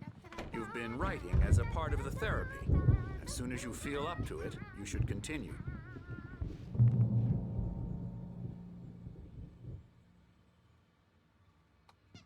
Yeah, really. Well, thank you for the follow. Oh, yeah. Rheumatism's killing me. There's a storm coming. Oh, what a storm. I hope it wipes this place off the face of the earth. The goats. And these two are the Anderson brothers, Odin and Thor. They had a, how should I put this? A heavy metal band in the 70s and 80s called Old Gods of Asgard. They even adopted new first names to complete the image of Viking gods. After the band broke up, they lived on a farm nearby. They are, well, in advanced stages of dementia. They're well cared for, TLC and all that. There's nothing more that can be done. I'm afraid that the rock and roll lifestyle has left its mark. Oh, that won't do. I'm so sorry to cut this short for now, Alan. The power has been acting up. I'd better go check on it. We'll continue this soon. Meanwhile, when you feel up to it, return to your room and try to write. It really is for the best. Don't you think? I'd like to bash his head in with a hammer. Oh, he'd love to fish out our secrets, but he has no clue. He's not crazy enough. Not crazy like us, Sonny. Yeah! Being crazy's a requirement, Sonny. Who else could understand the world when it's like? I love these two so much. It takes crazy to know crazy. That's the sanest thing I've heard in a while. Zane! You're all right, Tom. Hey, we like him, don't we, bro? He's got to go to the farm. The Anderson farm. Valhalla! We wrote it all down, lest we forget. A crash course. All you need to know to get your head right. You need to find the message. Here, Sonny, here's something for you. Gave me a rash, but I kept it safe from these bastards.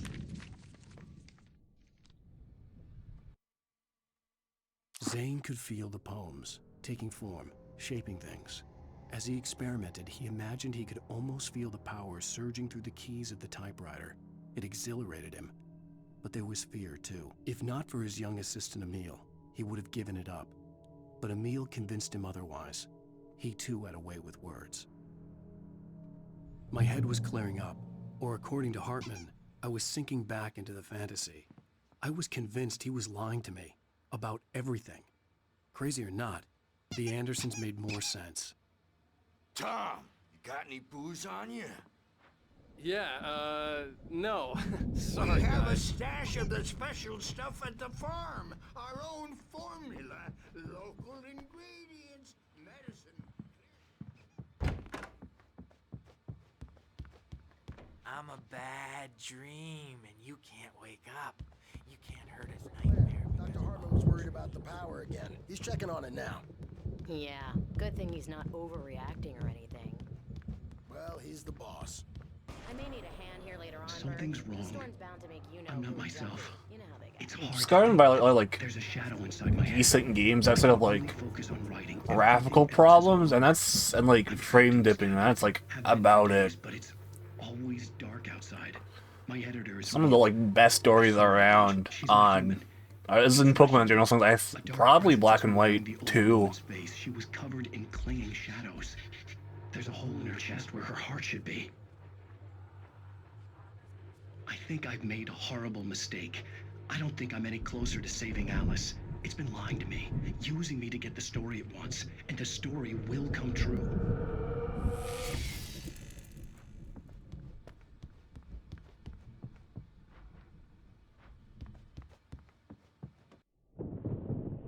The white glare of the blank page in front of me hurt my eyes. My hands began to shake uncontrollably.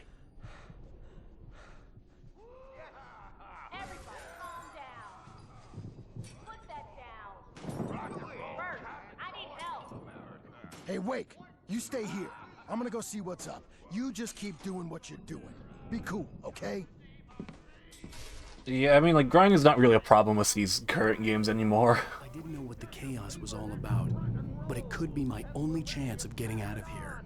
Where the hell did he get a damn hammer? I don't My hammer's up. Here's a friendly poke from Mjolnir. Oh, afraid of the crazy. Hartman kept talking, giving Barry the grand tour, clearly proud of the place.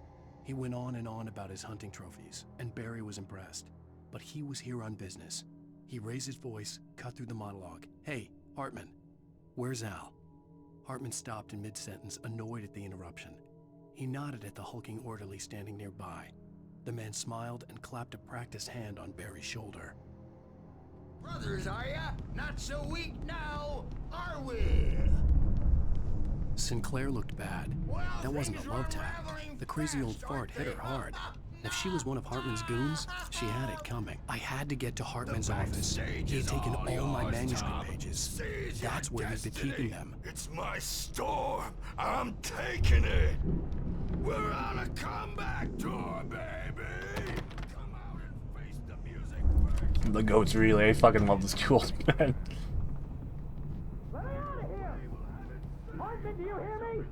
Or I'm gonna chew your crazy quack ass to shreds! Barry? Ow! About time! Barry! Man, am I glad to see you. We need to get to Hartman's office. It's right next door. You okay? Yeah. I mean, no! The cops found me a room. Oh, whoops. These were all the pages I had on me. And more.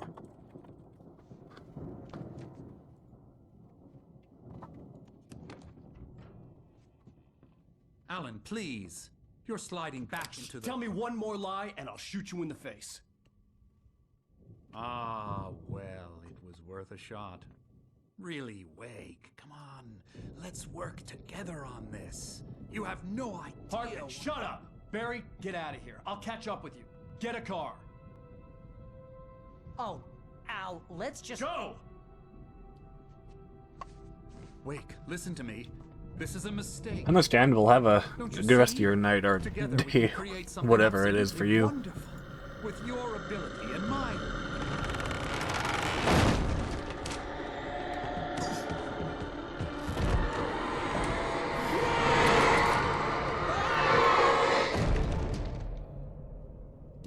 Holy shit, Alan.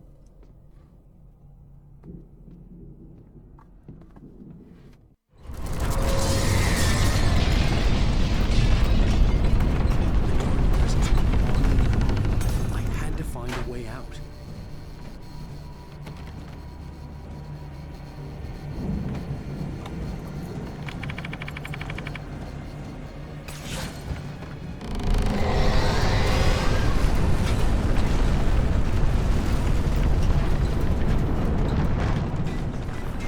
I needed light to get the possessed bookshelves out of my way.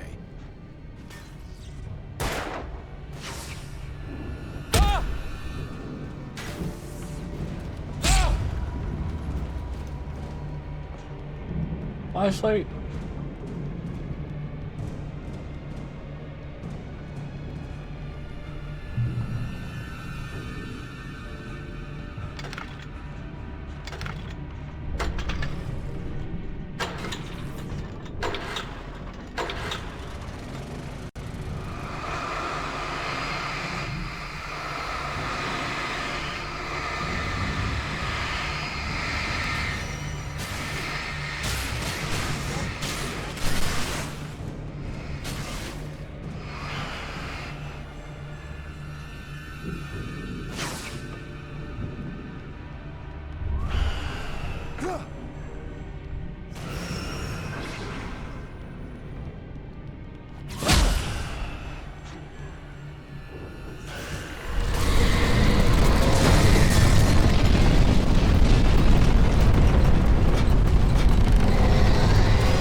Hartman knew he was no creator. He had no ambitions on that front, and he certainly didn't want to end up like every artist he had worked with here, damaged in ways that were hard to describe, or worse. It was enough for Hartman to maintain creative control and provide direction, to be a producer. That was what most of these people were in need of anyway. Of course, suitable subjects were few and far in between.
The car, but the gate's locked. You're gonna have to go through the hedge maze over there.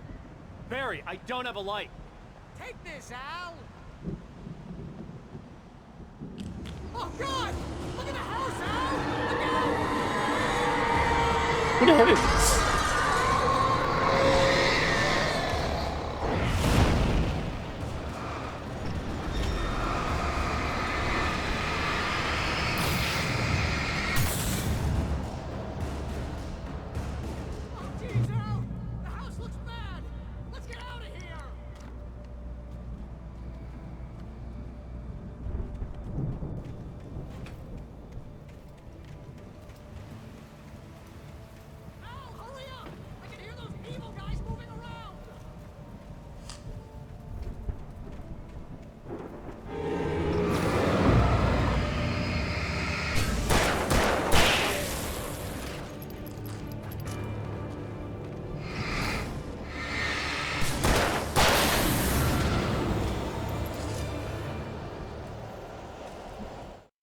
I stared at the Viking paraphernalia that littered the area, surrounding an unlikely centerpiece.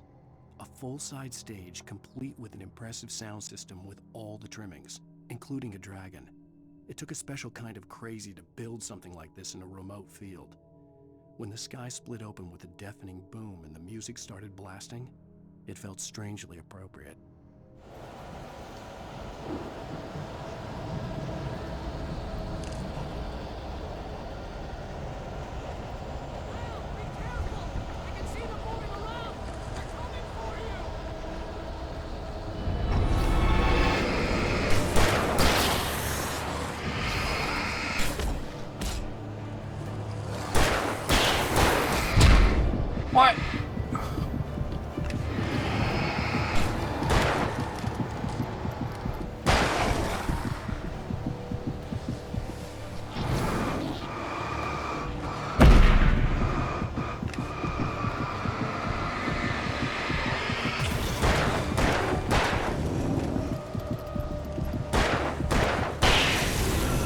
We don't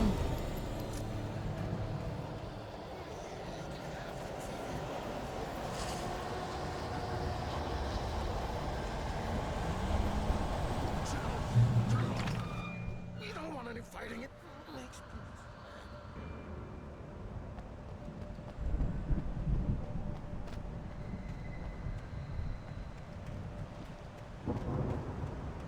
You get 2 pills in the morning, and then you'll be nice and calm.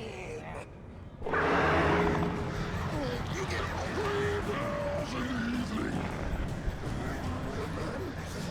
You'll sleep like a baby.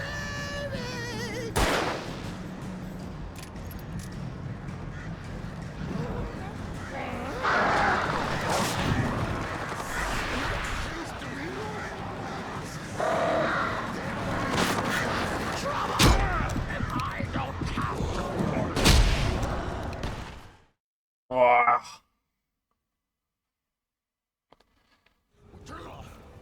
We don't want any fighting. It makes people mad.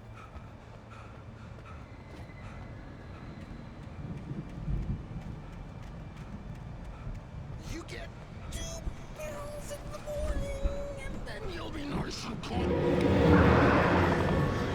You get 3 pills in the evening.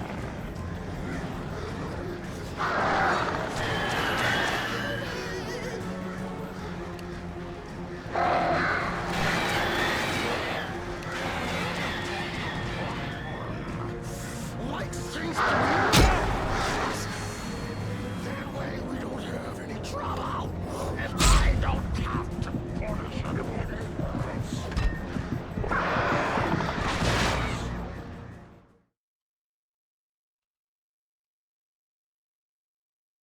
Turn it off. We don't want any fighting. It makes people mad.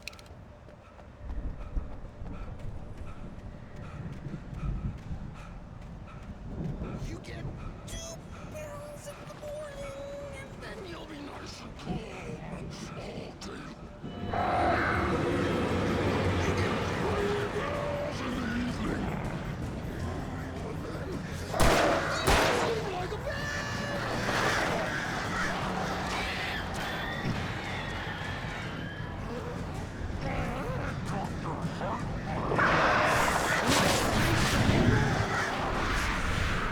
That way we don't have any trouble, and I don't have to punish anybody. Stop struggling.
For the moment, Barry was just glad he had survived the fall. He had been separated from Al, and there was no easy way to climb back up. He told himself he'd be okay in the gloomy forest at night.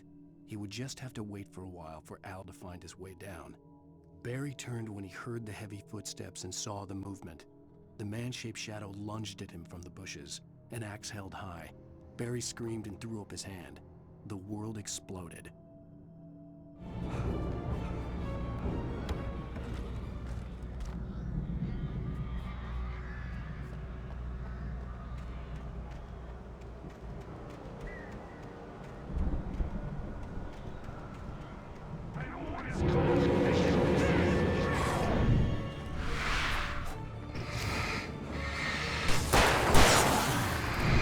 Ah!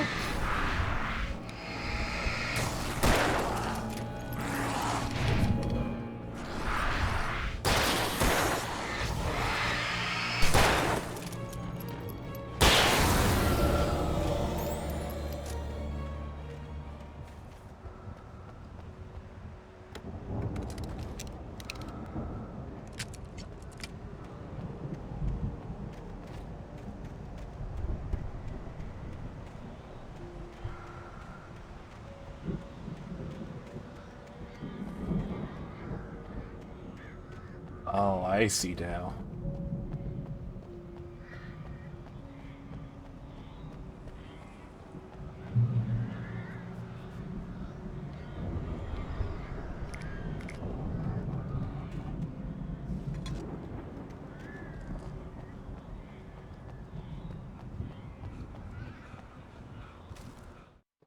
Hartman watched as Wake's features slackened. The man was bullheaded, no doubt. Even lying on the bed, he'd almost broken Hartman's nose the second time. But with a little time, he could break Wake down, give him proper direction. Wake was easily the most promising subject he had had. Well, since Tom, really. Sleep well, Alan, Hartman whispered with a smile. Let me take care of you. He sniffed hard to clear his throbbing nose, swallowed blood, and barely tasted it. Oh. I see you now.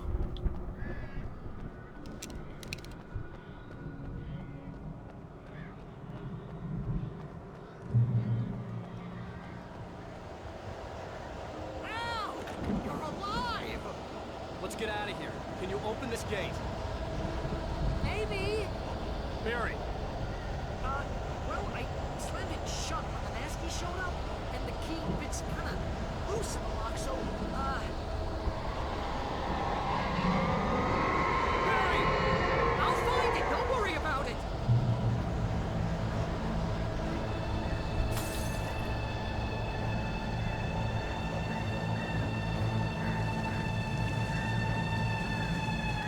Hurry up, Barry! I'm on it! I'm on it! Huh.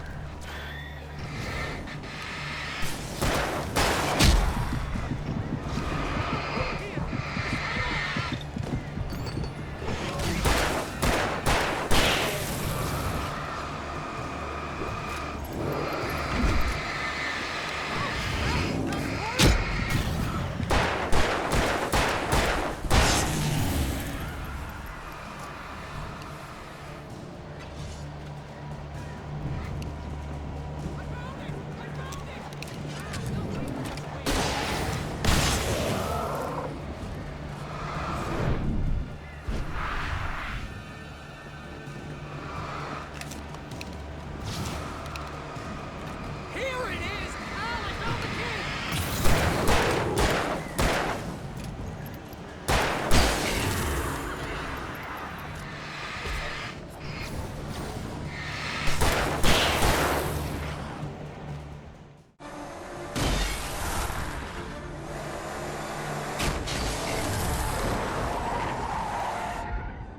Al, please tell me we're headed for the nearest "You're now leaving Bright Falls. Come back soon" sign. We're going to the Anderson farm. I knew you were gonna say something like that. You know what? You owe me big time for this. When this is through, if we make it, I don't care what anybody says, I'm done with darkness. You're gonna buy me a tanning bed as a gift, and I'm gonna live in it.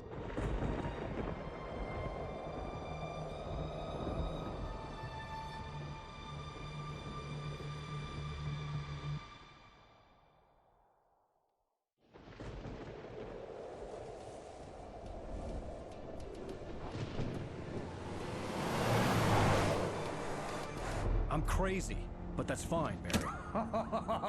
Oh, you got that right, Al. You're barking mad. You are by far the craziest. But maybe that's inevitable when you deal with crazy stuff like this.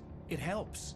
This is happening, Barry. Alice, they never had Alice. She's trapped in the darkness at the bottom of the lake, but she's not dead. Al, how can you know that? I know, Barry. I can... Al, No, listen. I can bring her back. I can find her.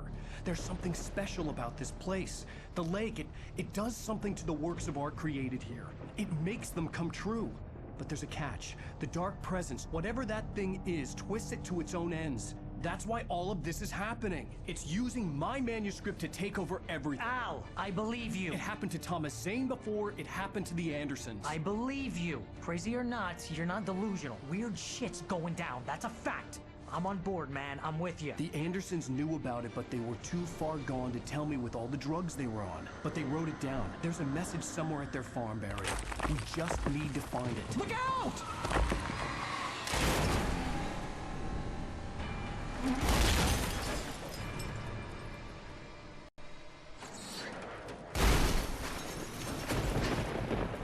Al! God damn it, Al, talk to me!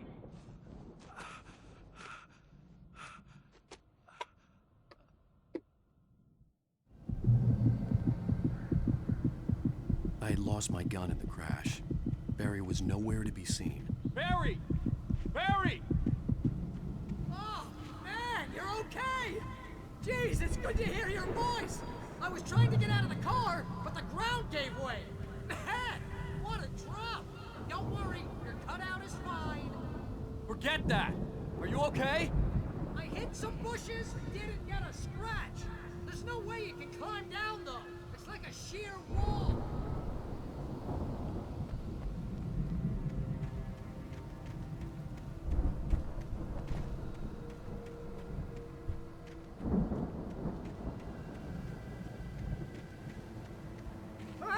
Al! There's something moving down here! Barry, it's a taken! Use a flare, Barry! Oh! Yeah!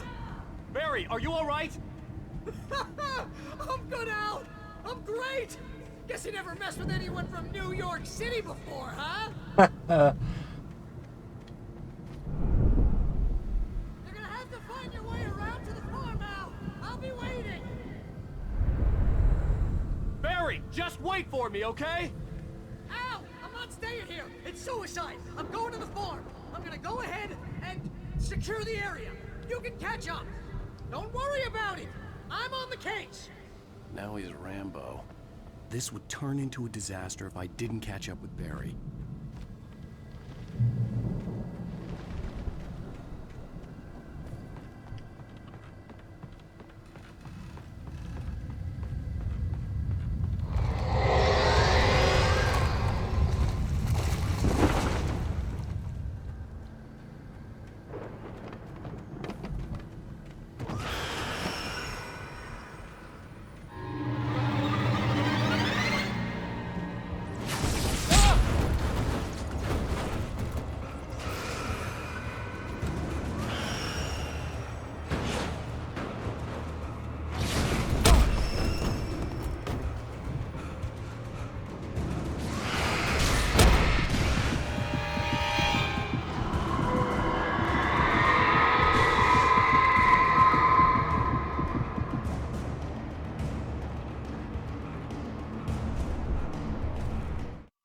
When he stopped the car at the Anderson farm, Walter felt relieved.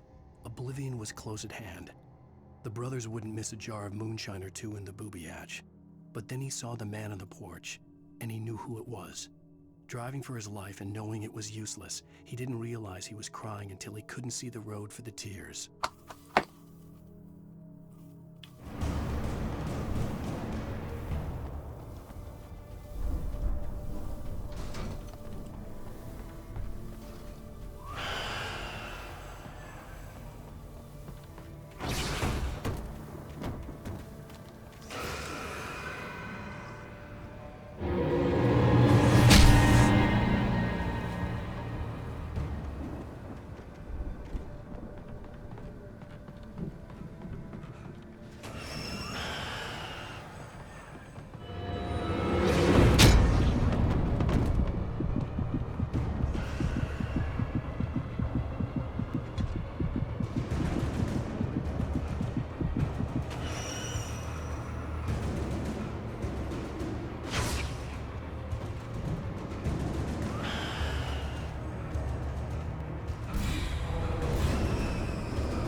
I needed a light to destroy them to get through.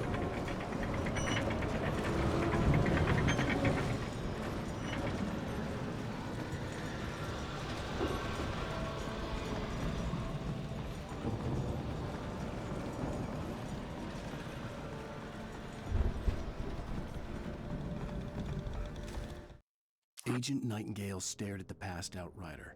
The man was sleeping off one hell of a night. Nightingale felt a stab of envy at Wake's oblivion, but he had a job to do. He put the gun to Wake's head and almost became a murderer. His hand shook and his throat felt tight and dry.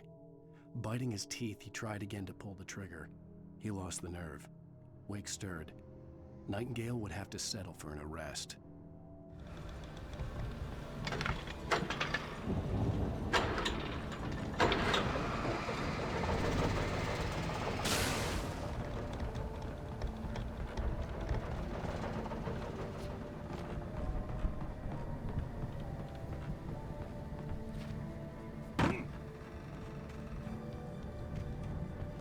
I could sense the movement in the woods ahead. Facing the enemy without a weapon was dangerous, but I had no choice.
I could sense the movement in the woods ahead.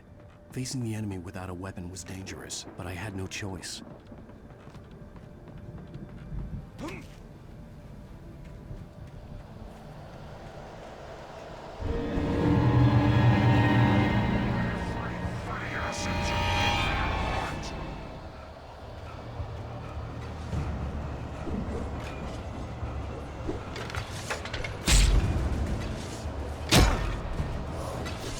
I just can't do that.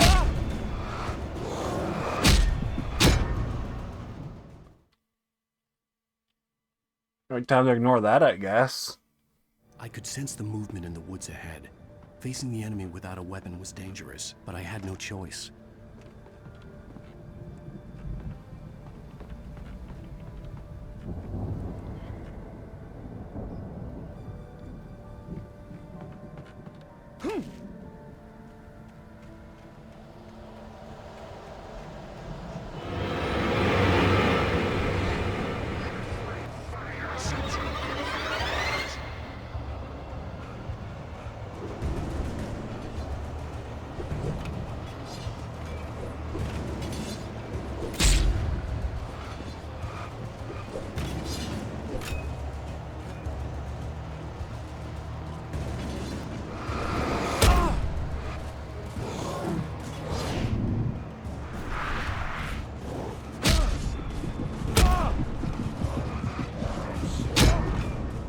Oh, why is there so many fucking guys? Jesus.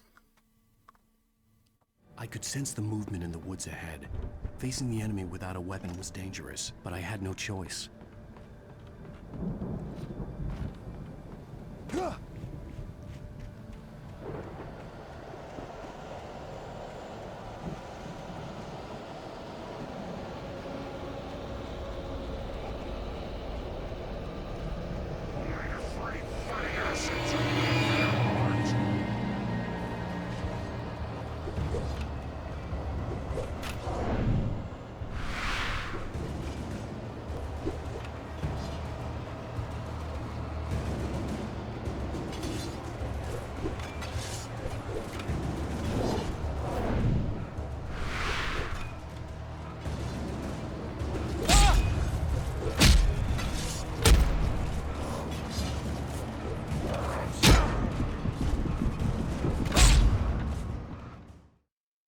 Ah. I could sense the movement in the woods ahead. Facing the enemy without a weapon was dangerous, but I had no choice.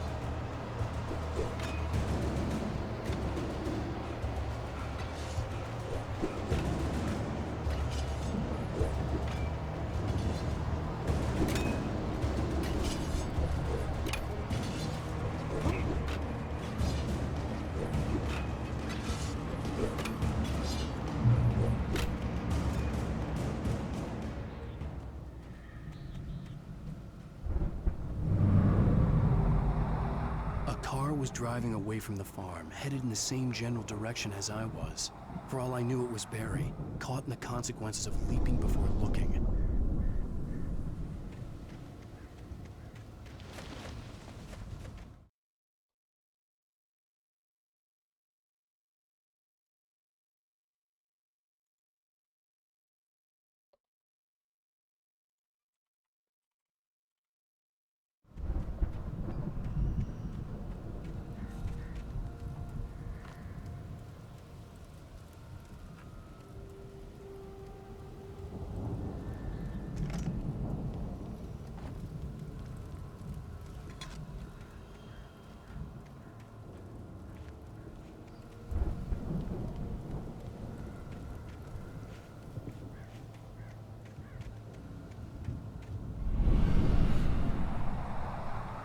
The car was heading for the cabin up ahead.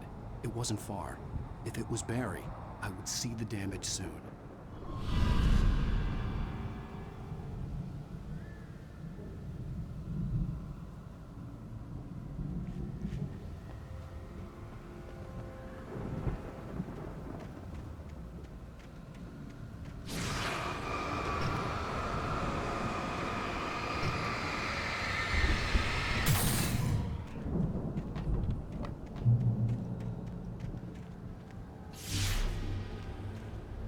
I'm trying to deliver each page to the right time and place. I'm trying to show you how the story goes. I had seen glimpses of the light before. The dark presence followed the choreography laid out to it in the manuscript, growing stronger and stronger, moving like a storm from one scene of destruction to the next. But it was still bound to follow the story and chained to the dark place it came from. When the story reached the end it longed for, it would finally be free.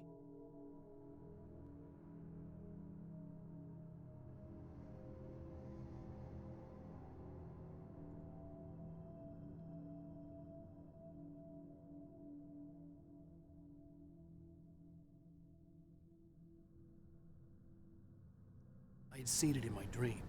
It was a strange spaceman or a diver in a bulky suit. He was the one who'd been placing the pages on my path.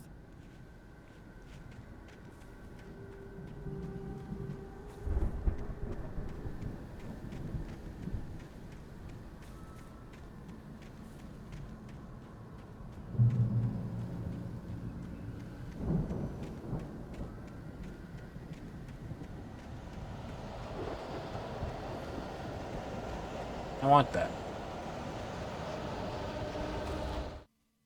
The storm raged on as the Anderson brothers walked unsteadily away from the clinic with the other patients in tow, knowing that this time they wouldn't return. The darkness around them seethed with horrors, but Tor and Odin were unafraid. Their eyes glinted with guile. They knew every secret path, and there was blood on their hands. They had fought these shades before.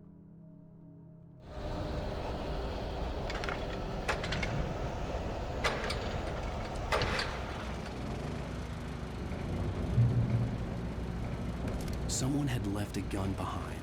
Now I had a fighting chance of reaching the farm.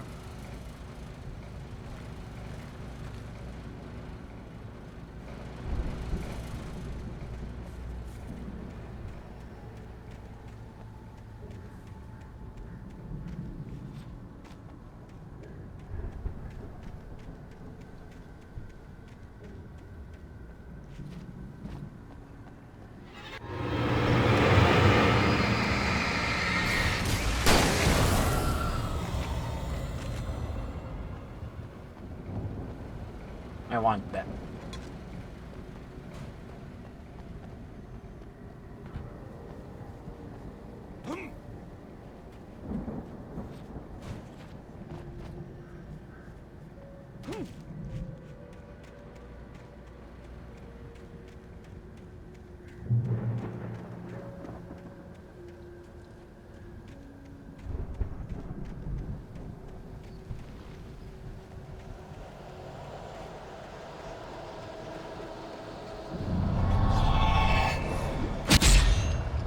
What?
Uh-oh.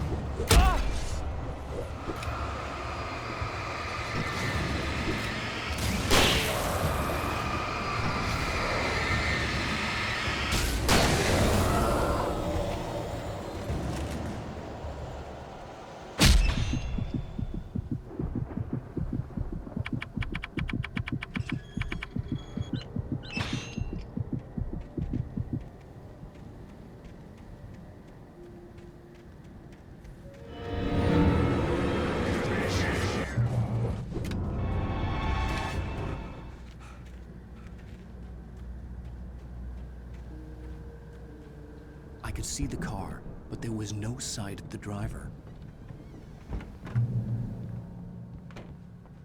Hello? Anybody here? Barry! No! Danny, you're not! Please! What are you? No! Don't! I'm sorry! The front door was locked.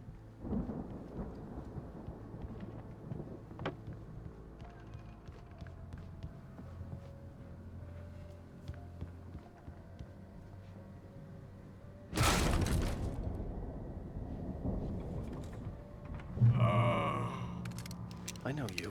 You were in jail the other day. I went to the farm again for the moonshine, you know?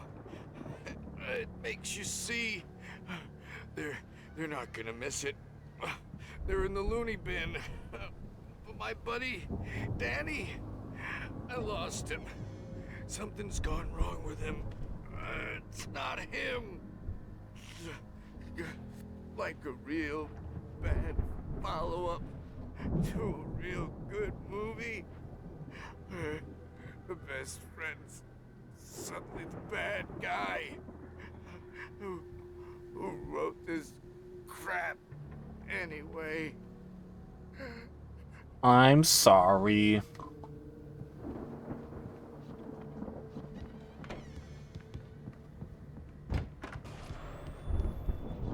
I've run through every possible course in my head. If I continue like the Dark Presence wants me to, the story I'm writing won't save Alice. It's a horror story, and it's going to kill her, and me, and everybody in this town.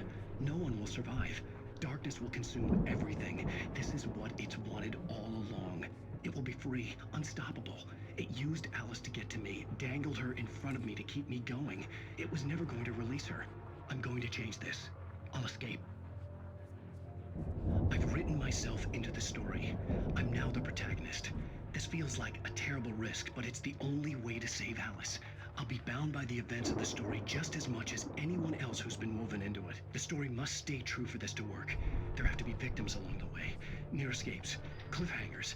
In a horror story, it can't be certain that the hero will succeed or even survive. He almost has to die. I'll write my own escape into the story next. I need help. Zane's going to be the one who will help me. I'll make it happen.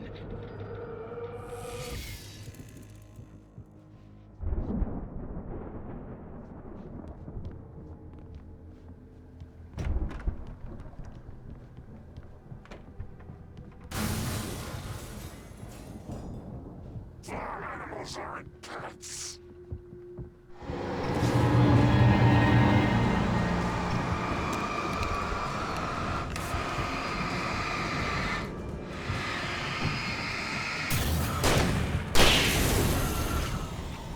Let me guess. Danny, huh?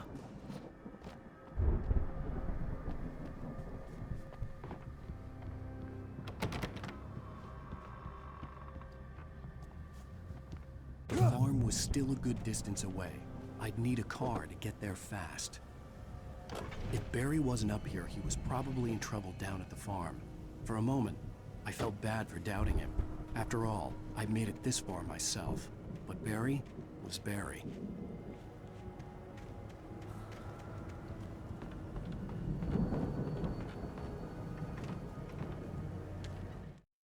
For a moment, Hartman considered strangling the idiot.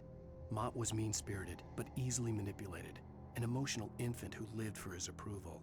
Wake, by contrast, was a far more difficult subject. Mott had given him too much leash. In 2 days, who knew what could happen? Hartman would have to find a way to rein him in, and quickly.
Odd Bay, where are you?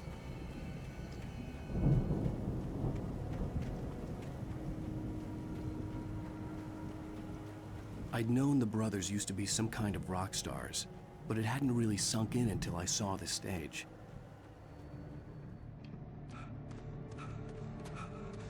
Ow! Run! Incoming! There's too many of them!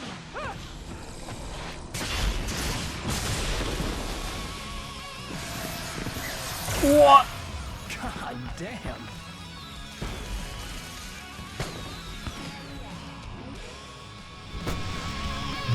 I'm so glad you decided to go it alone, Mr. Johnson. Shut up and shoot! Ow! We have to fight them all! I can set off more of the fireworks from here and help you out! Ah! Hey, ow! Did you notice there's a lot of ammo and stuff around? This place is... Stage lights on!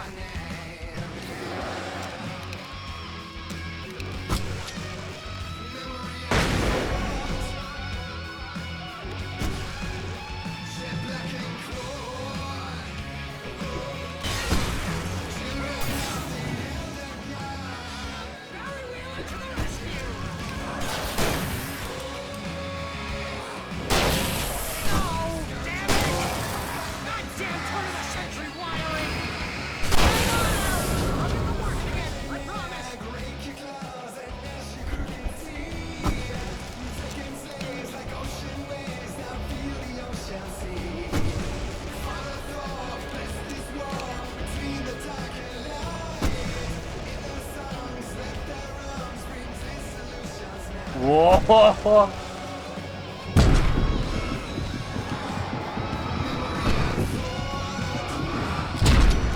Shit!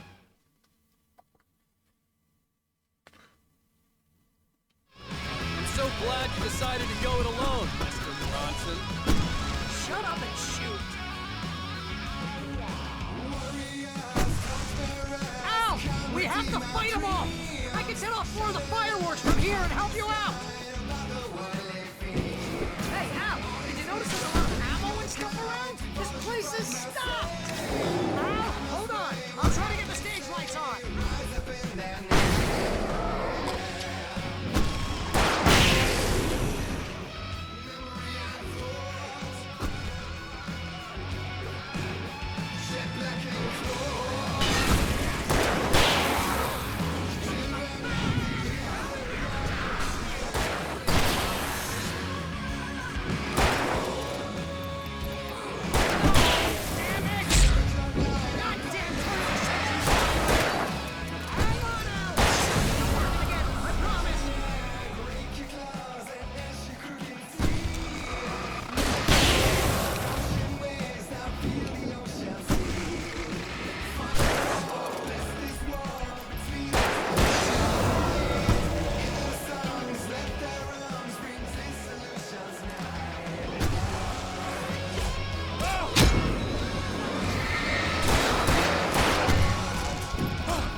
Oh!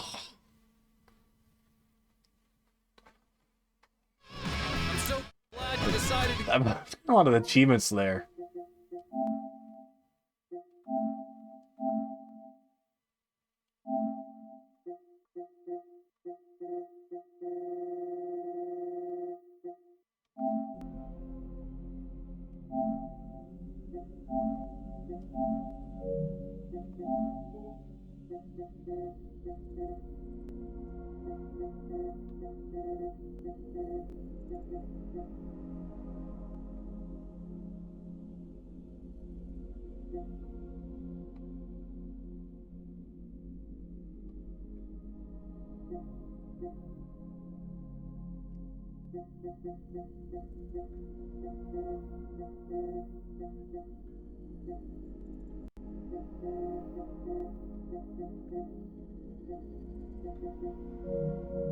Alone, Mr. Bronson. Shut up and shoot!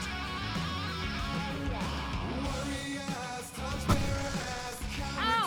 We have to fight them off! I can set off more of the fireworks from here and help you out! Hey, Al! Did you notice there's a lot of ammo and stuff around? This place is stacked!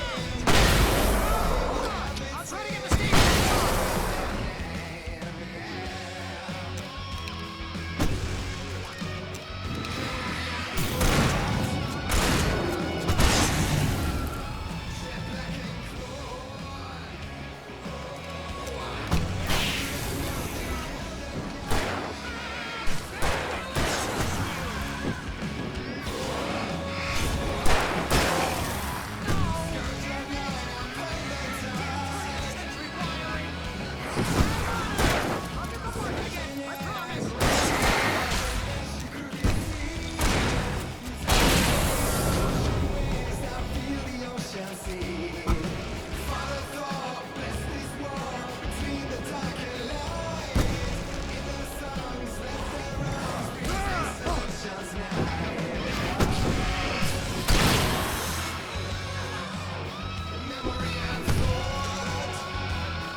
For Barry, please, please, please!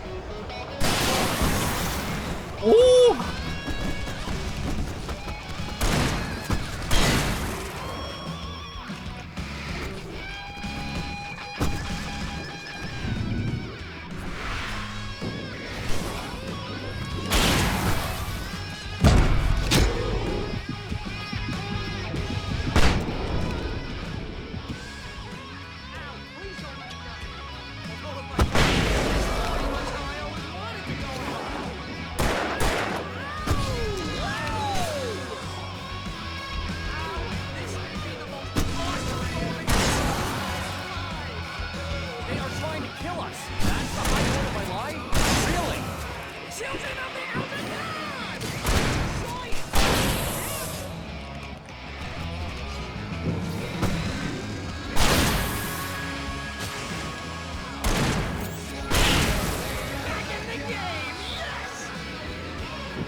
Bright Falls, rock and roll capital of America.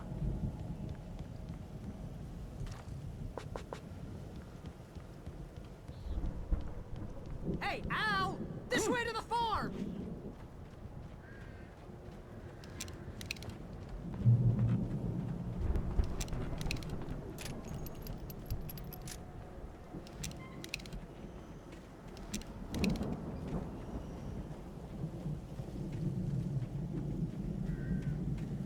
See, bestseller? No reason to worry. Your cutout's good as new, right where I left it. I'll come back for it once we have the place secured. Yeah, that's been my biggest worry all this time. We need to get this thing moved out of the way. This is as far as I got before they ambushed me.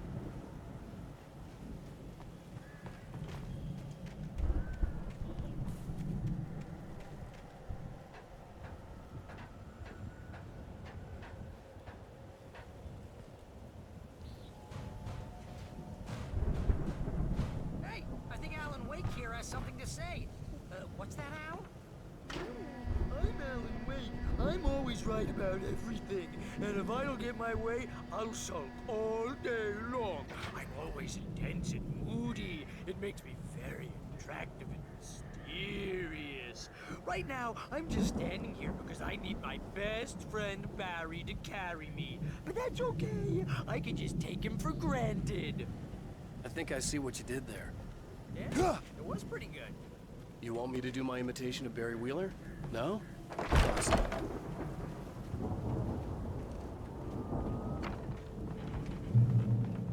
Wow! You look at that thing, Al! They really went all out with this Viking crap, didn't they? Look at all this stuff. They must have done okay for... Sleep. We all spend a third Oh, of our Night dreams in Springs. soft embrace, Man! somewhere Brings back between memories. fantasy and Hey, oblivion. remember when I got you that gig? Your Dreams first have a real way of writing forcing job. What got you themselves into started? waking life, Was this one of or your vice episodes? versa. Oh shit. Night Springs. Tonight's episode, The Dream of Dreams. That's by someone else. We join Mr. Jones as he explores the endless dreamscape, only to be brought to a sudden stop by a decidedly mundane situation. A long line of people. Hey, Jones, right? Listen, we're gonna have to wait until His Highness over there is good and ready. Oh, wow. Who's that? You don't know him? What are you, new? He's the guy dreaming us. Well, not just us. He dreams everything. All of this. But wait, no. I'm the one who's dreaming. I'm asleep. Isn't this my dream? Oh, yeah. Sure. Get real, pal. You're just another dream. I'm a dream. You're a dream. The weirdo in the diving suit is a dream. And the girl made of smiles and sunshine is definitely a dream. But I'm pretty sure I'm dreaming this. Well, maybe you're a really confused dream. What am I, a shrink? All I know is I'm going with the smart guys, and they say that's the guy doing the dreaming. Right there. I don't know what that means. It means we keep him happy. No sudden falls. We make sure he has his clothes on when he goes out in public. No chases where the monster is nipping at his heels and he runs like crazy, but his legs don't seem to get him anywhere. None of that. Because if he wakes up in a cold sweat... Yeah, precisely. So we wait till he wants to move on. Keep things nice and calm. Hey, something's happening here. Yeah? What's that? What? Can't you hear that? Oh, God help us, it's an alarm clock. Oh, it's you, isn't it? Please, man, I got a wife and kids. Please don't wait.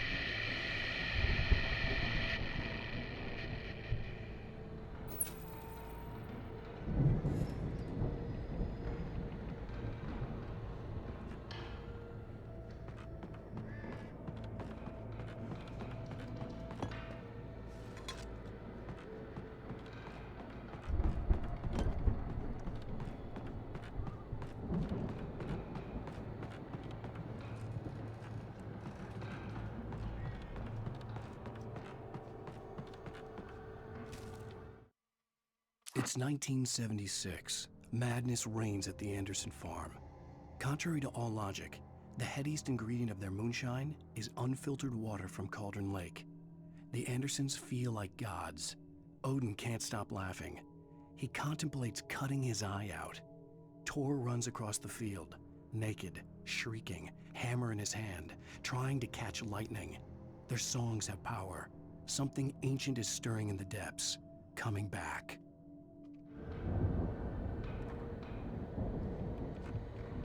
The Viking boat looked imposing, almost like a battering ram.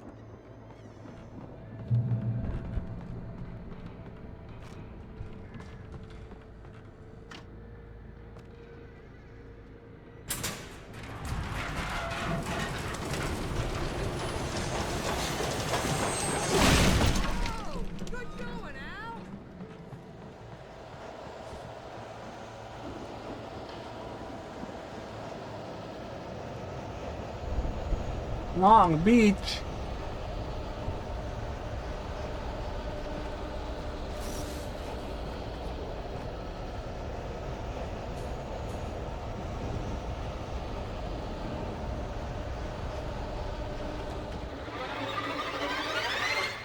Uh-oh.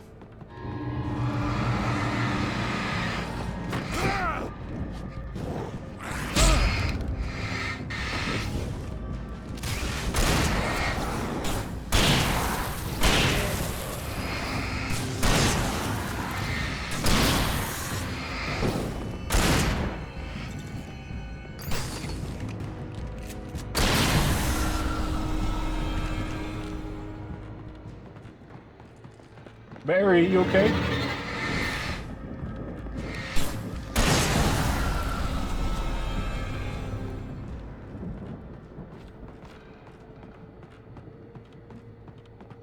Fighting at the rocks is hard work. I think we can make it through here, Al!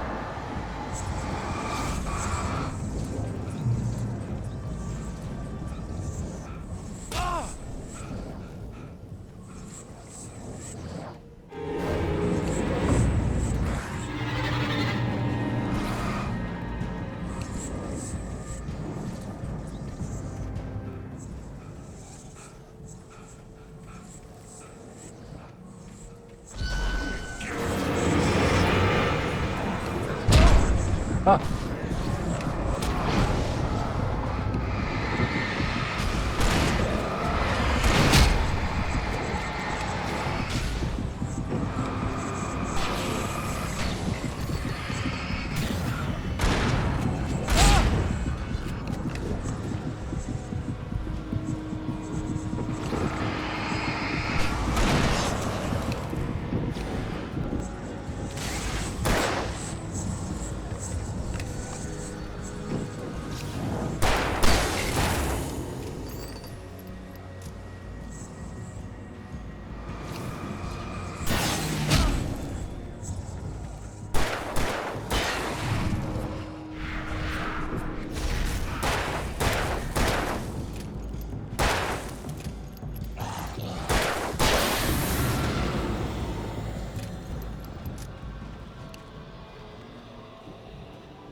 Wow!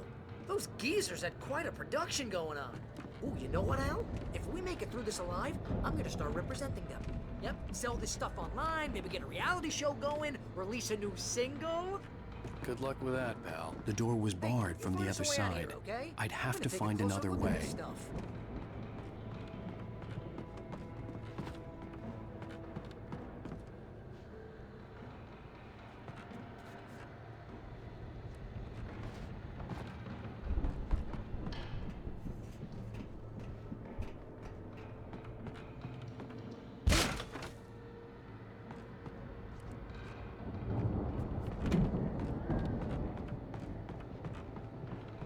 Be careful, Al!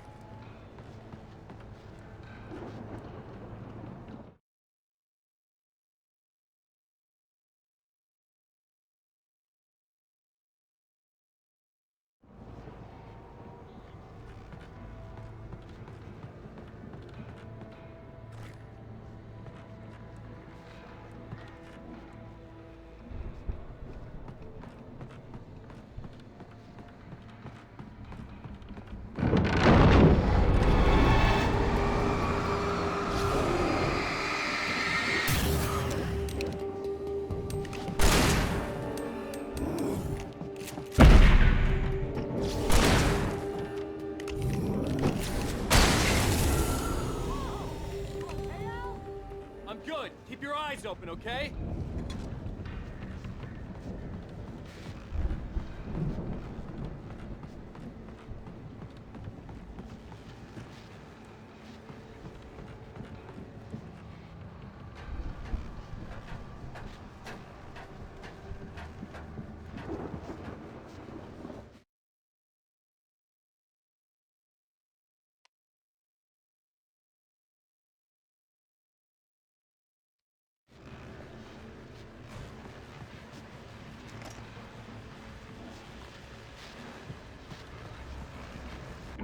As you regular listeners know, I tend to work through the night, but I'm not the only one.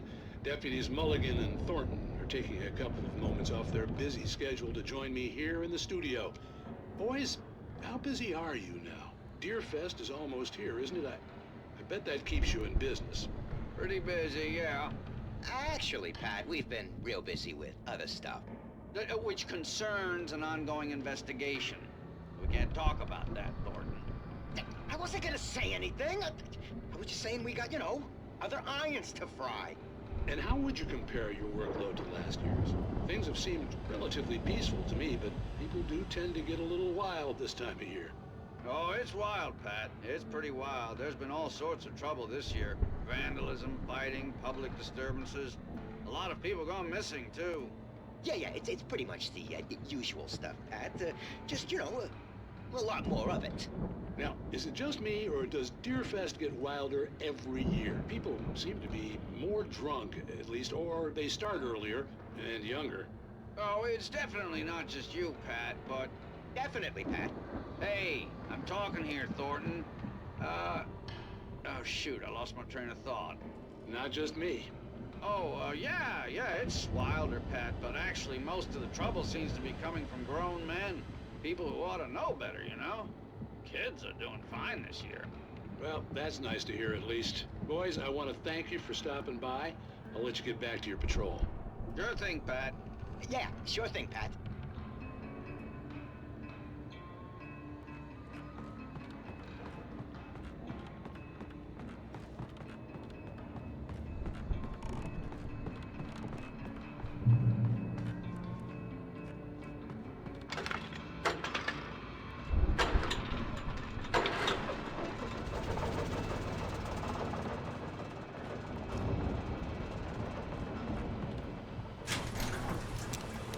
I could see the building that had to be the Andersons' home on the other side of the field. It wasn't far now. I wasn't worried about trusting the ramblings of two burned-out geriatric wrecks. They had the goods.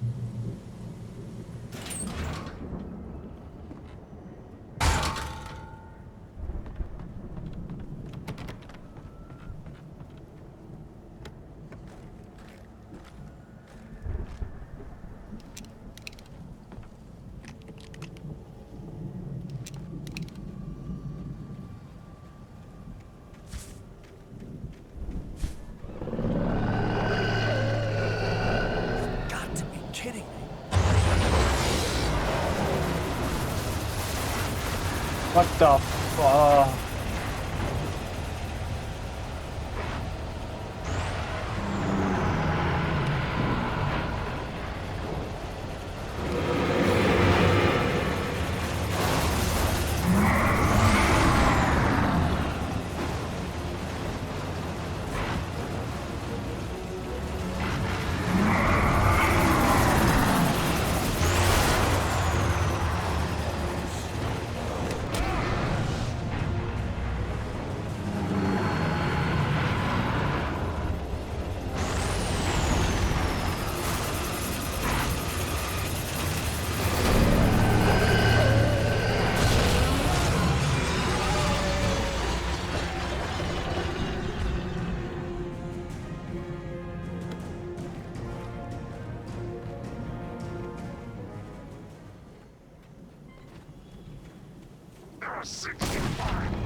I had to find a key to get Barry out. Yeah, it's me. Hang on. I'll try to find a key to get the door open.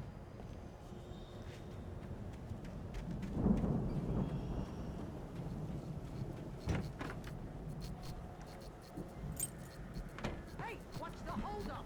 Come on, this place is all dusty. You know I got my allergies.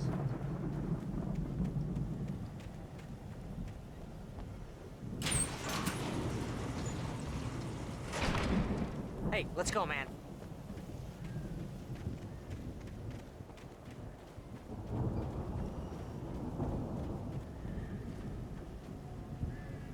I think we're gonna have to work together to open this gate, Al. Looks pretty heavy. Ah! Hey, I think that's the farm on the other side of the field. We're almost there. This farm is a crazy place for crazy people. We should feel right at home then.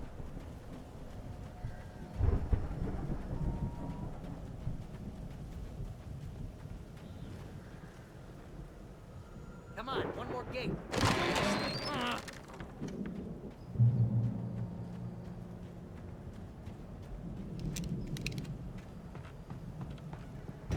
The lights are out.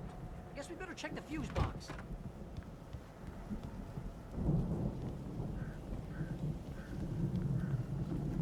The power downstairs was out, but I was sure I could fix that at the fuse box.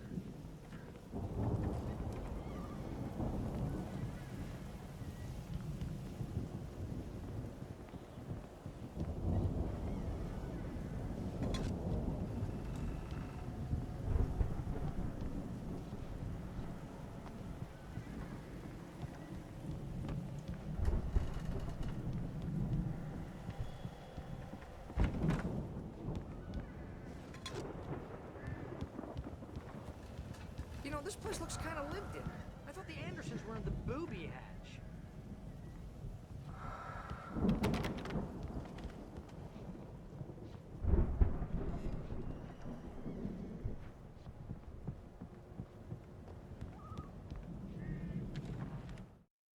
Again, Alice's screams rang in the stillness of the night.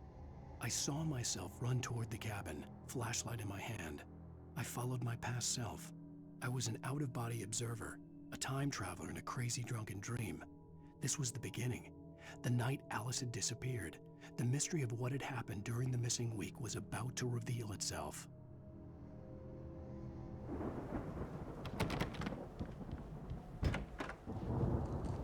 Come on, Al, let's get the lights on, huh?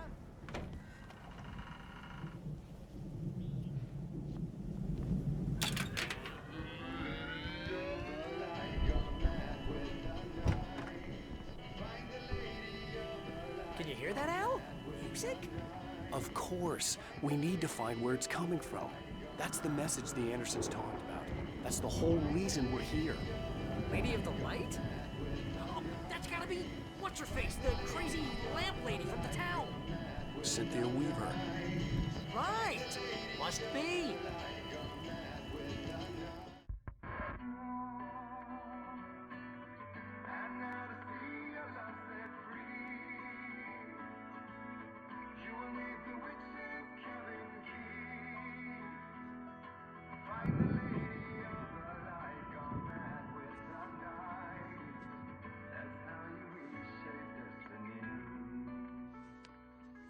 Okay. We need to find Cynthia Weaver. We'll stay here for the night and head back to town as soon as it gets light.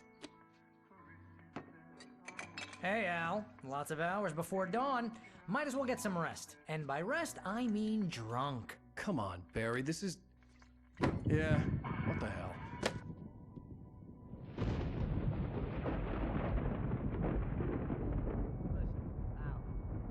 I'm sorry about Alice. No, seriously, because I know we don't get along, but we're gonna find her, right? And even though you're a crazy bastard, I'm gonna stick by you, no matter what, ever, Al. Sure, like a brother. I'm a writer, goddammit. Correct. If I just wanted to, I could write 10 books a year. And they'd be the best books that year. No, you couldn't. That's right, I couldn't. But I could, because I'm a writer. What? What do they put in this stuff? I feel like my brain is coming out of my nose. I'm gonna get the recipe off those coots and be a booze millionaire. I just miss her, Barry. I just want her here with me. I know, Al. I know. It's gonna be okay. We're gonna make it okay.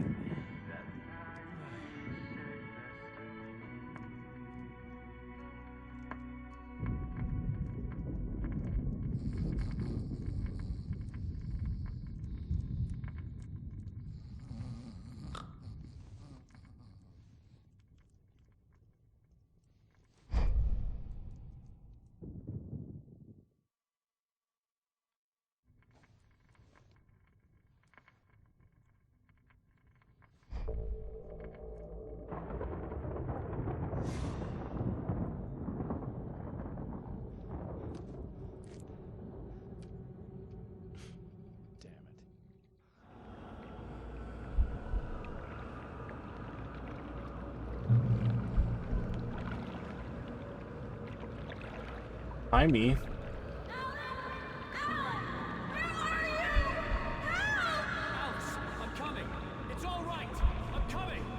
It was a crazy drunken dream, and yet it was more than that. It was the truth, a suppressed memory unearthed by the Andersons' moonshine. I was there, an out-of-body observer. This was the night Alice and I had arrived at Bright Falls, the night Alice had disappeared. I had a chance to find out what had happened. I remembered being surprised to see the cabin dark. Alice would have never turned the lights off. I remembered thinking I caught a glimpse of her form underwater, sinking into the darkness. Diving after her was the last vague memory I had of that night. After that, the next thing I could remember was waking up behind the wheel of the crashed car and finding the first pages of the manuscript. Beyond this lost memory, there was nothing. I had to follow the footsteps of my past self to find out what had happened that night. I couldn't find her in all that blackness. I must have thought she drowned.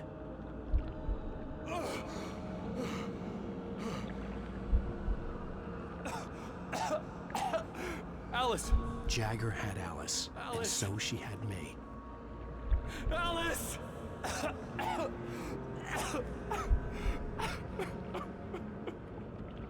I'd been easy prey.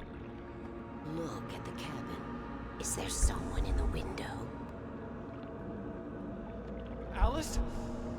Maybe she didn't drown after all. Maybe she's inside. Alice! Yes.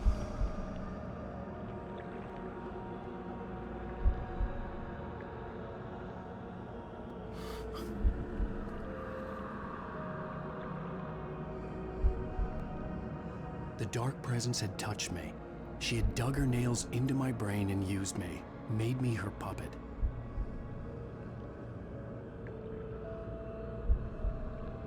She must be here somewhere. Maybe upstairs in the study. Alice! Yes, that's where she is. You can apologize. Alice! You laugh at the whole thing together and put it Alice! behind you. She's not here. You were foolish to think so. No, she's dead. She drowned. No, no, no! It's your fault your wife is dead. You are guilty. All she wanted was to help you right. You killed her. Oh, hush. There's still hope. Cauldron Lake is a special place. Here, you have the power to change things. She wanted you to write. I will tell you what to do.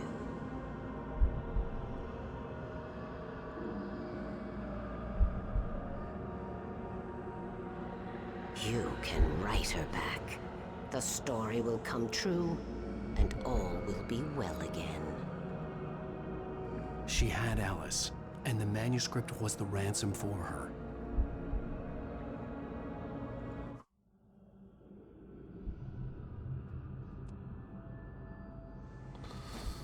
Yes. All right. I'll fix it. I'll bring her back.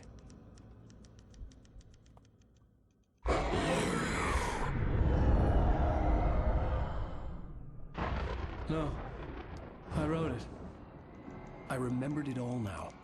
In the dark, I'd written for days, a week, almost a complete manuscript of a novel entitled Departure. Jagger had been my editor, whispering in my ear, making sure that the unfolding story would make her more and more powerful. I thought I was saving Alice. Even with the cobwebs she put in my head, some part of me had been aware enough to write my escape into the story, to bring a light into the cabin to release me before I could finish, to interrupt the horror story before the ending, where darkness consumed everything and everyone. Zane was weak and far away, but I had written him into the story, and his light had been enough to set me free. It isn't here now. I'm here because it was written. I brought the light to set you free. You must hurry. You'll know I'm here. It will be back soon. It stole the skin of my Barbara a long time ago. She looks so old.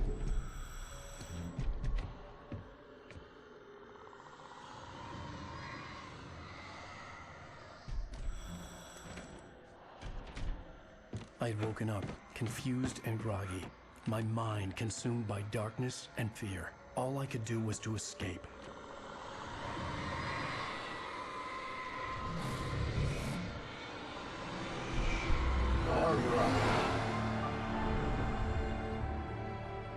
The week spent in the cabin had taken its toll. I was barely conscious and fading fast. It had to have cost Zane terribly, thrown him even deeper into whatever dark place he now haunted. But he had managed to weaken the dark presence, kept me safe that night.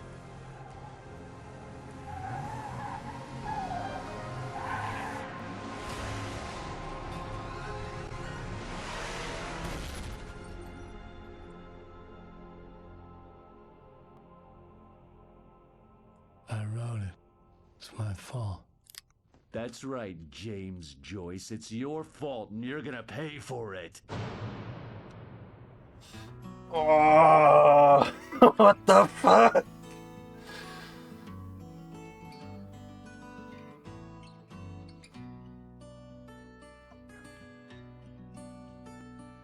There's an old town road with mystery of Tom the poet and his muse, and a magic lake which gave a light to the words the poet used. So fucking good. Jesus Christ, I can't wait to play more this Friday. Or was it Friday? I think it was. Yeah, but it's end time. I had two foods. Alan Wake. I think I can just... Under the influence of the dark...